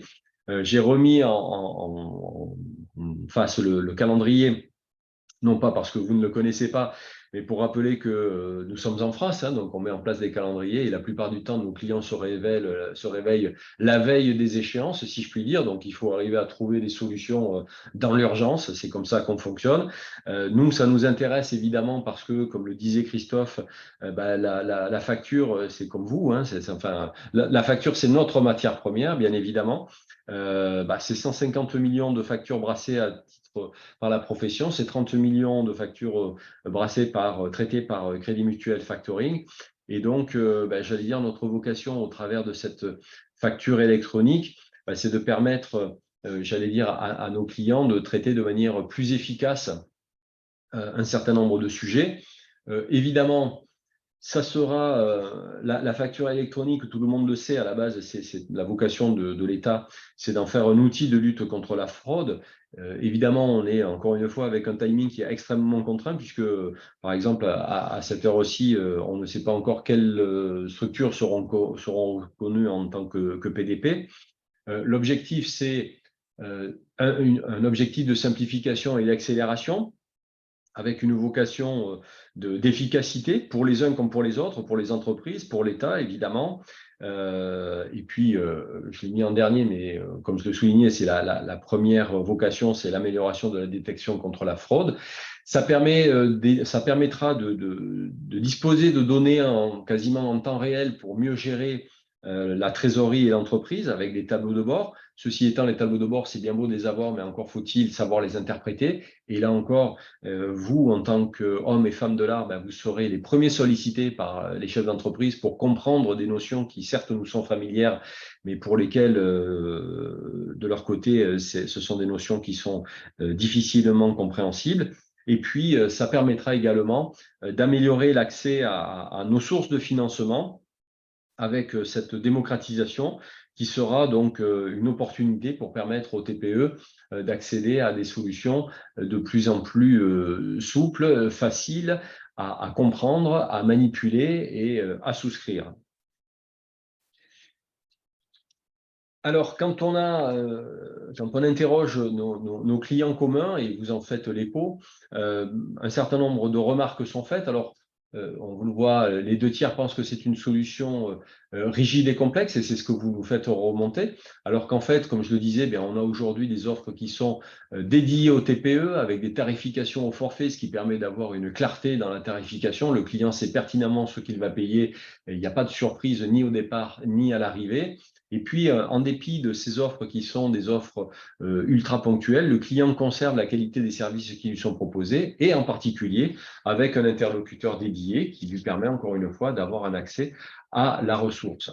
Alors ensuite, certains de nos clients se mettent à votre place et pensent que pratiquement là aussi les 2/3 pensent que cela va générer des traitements comptables pour le partenaire expert comptable, sauf que de notre côté, nous avons développé un moniteur d'écriture comptable avec votre aide et en partenariat avec un certain nombre de cabinets d'experts comptables.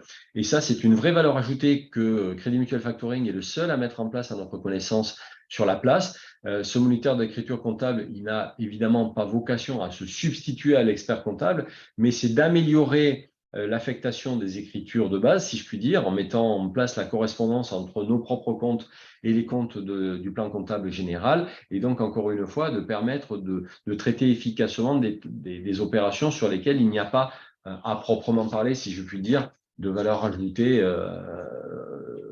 à apporter. Et donc, vous le voyez, donc notre moniteur d'écriture comptable a pour vocation donc d'améliorer le traitement et, comme je le disais, ça a été mis en place et en collaboration et avec des experts comptables pour véritablement répondre à des besoins tels que vous les exprimez, tels que la profession l'exprimait. Pour en terminer, je vous le disais, la trésorerie, ça reste le sujet de préoccupation pour les entreprises. C'est pour les plus grosses, c'est pour des questions souvent d'habillage de bilan. Pour les plus petites, eh bien, avoir du cash, c'est avoir de l'autonomie. Et avoir de l'autonomie financière, c'est comme avoir de l'autonomie dans la vie. On en fait ce qu'on en veut.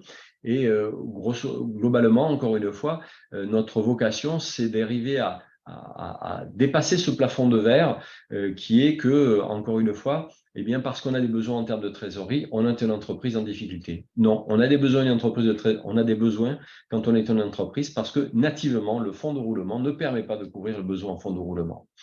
Et puis, les outils de financement, encore une fois, notre vocation est d'essayer de faire comprendre aux clients que nous avons des solutions qui sont certes et qu'il faut utiliser. Pour moi, le découvert fait partie des panels de solutions à mettre en place, comme les cautions de restitution d'acompte ou comme les cautions de retenue de garantie, évidemment. Mais encore une fois, nous avons des solutions qui sont aujourd'hui modernes, modernisées, qui sont des relais efficaces, bien évidemment, et qui, la plupart du temps, permettent en particulier aux dirigeants chefs d'entreprise soit d'éviter de se porter caution personnelle, soit de protéger son patrimoine personnel, parce qu'encore une fois, ce sont des opérations qui sont auto-liquidatives et de ce fait-là, la plupart du temps, les cautions des dirigeants sont très rarement mises en jeu.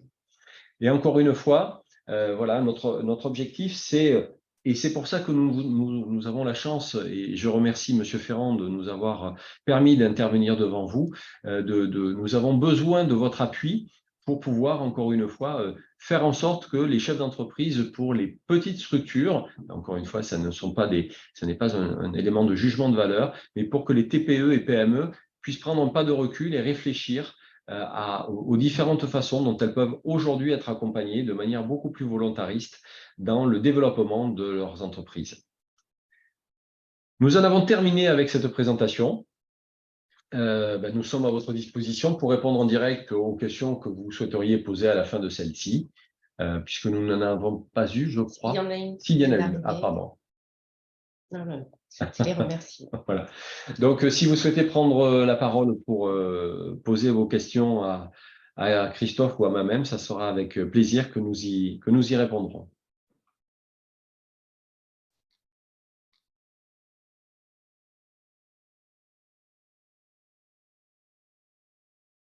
En règle générale, ce sont les premières questions qui sont les plus difficiles à obtenir. Après, c'est plus facile une fois qu'on a eu quelqu'un qui s'est lancé.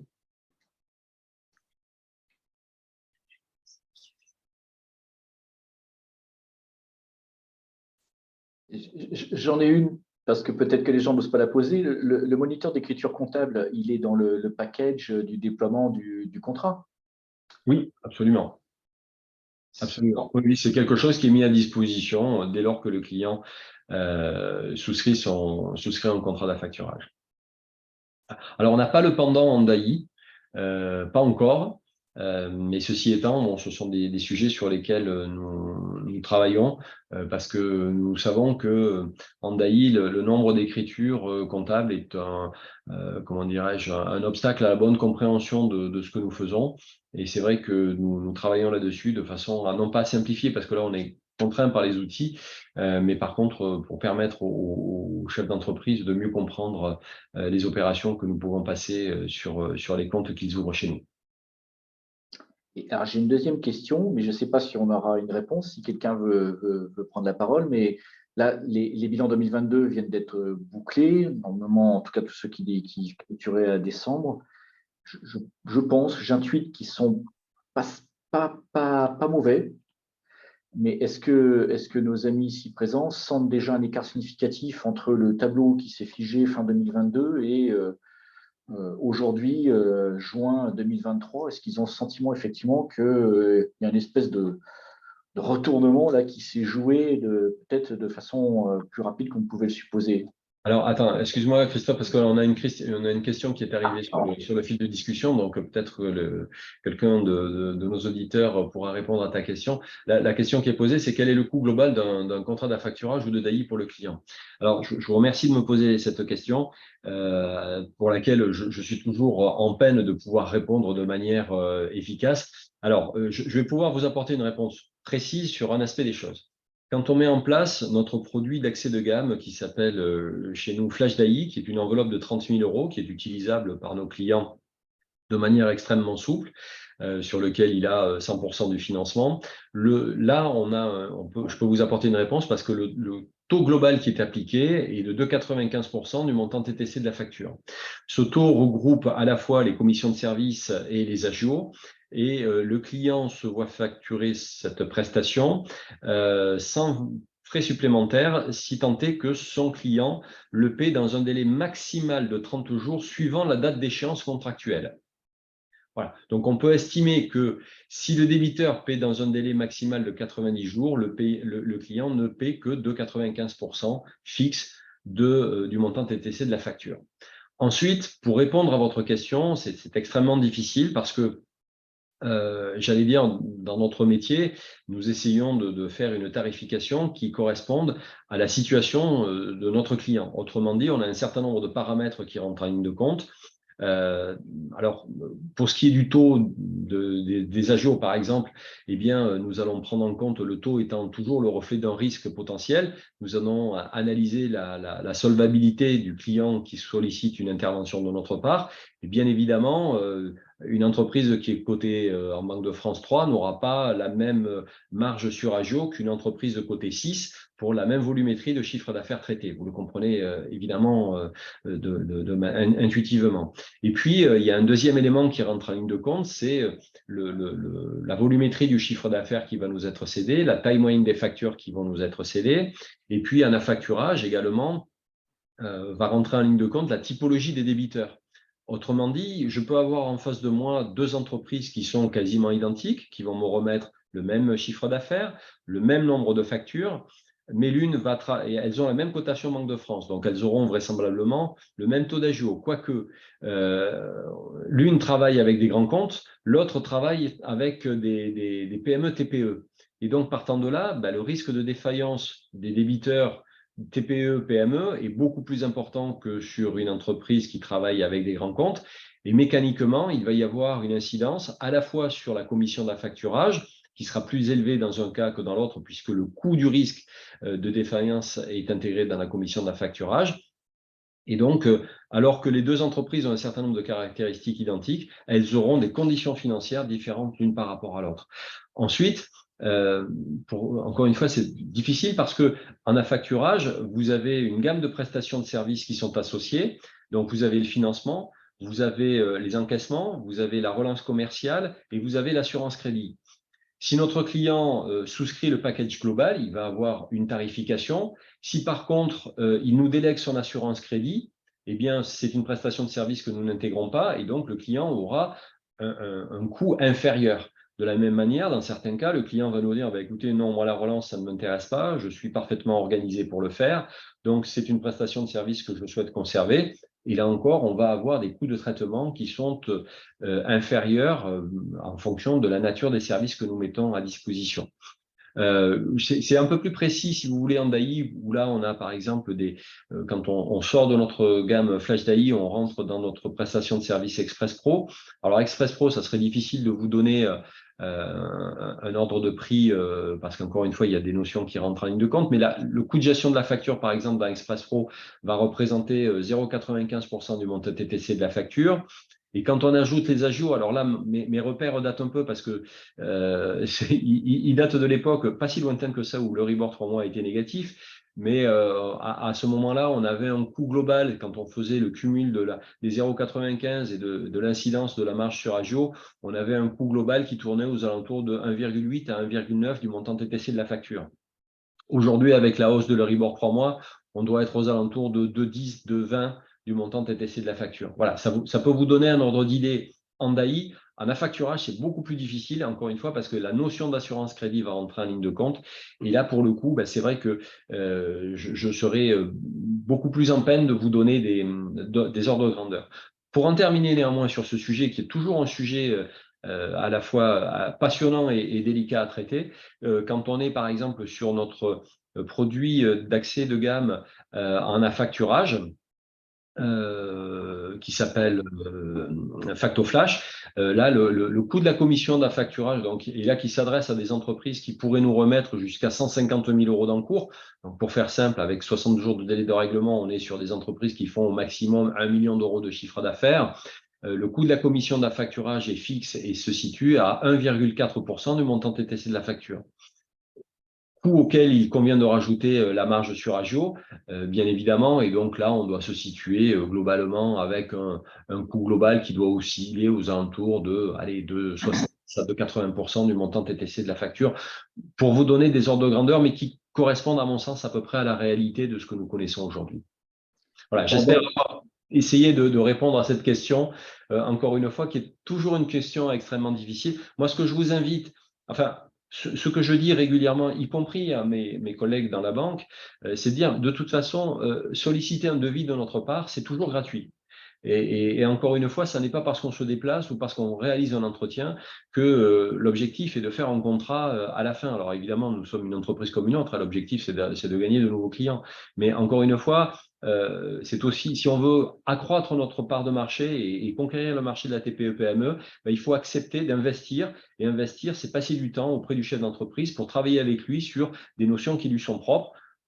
Je fais souvent cette analogie.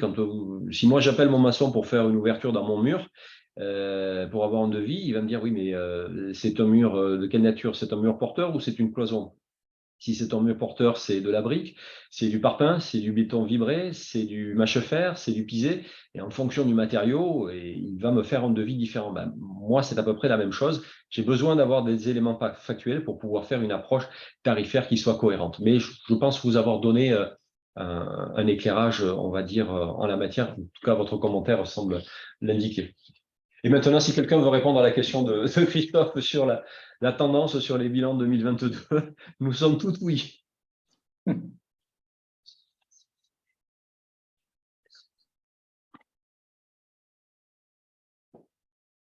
Ah, donc apparemment, la tendance sur les bilans, c'est une question aussi délicate à traiter que le coût d'un de nos contrats. Donc,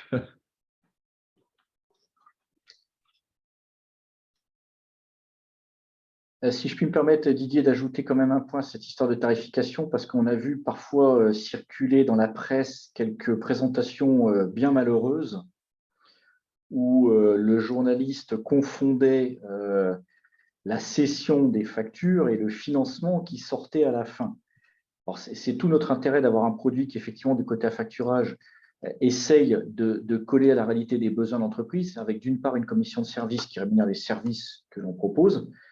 Et si certains services ne font pas partie du périmètre de l'intervention, par définition, c'est moins cher.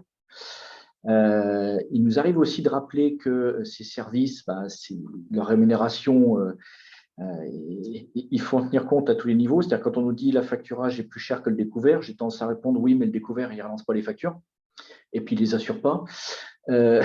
Voilà, donc c'est normal. Et puis après, tu as la commission de financement où tu disais effectivement, finalement, ça dépend de ce dont l'entreprise a besoin, quoi.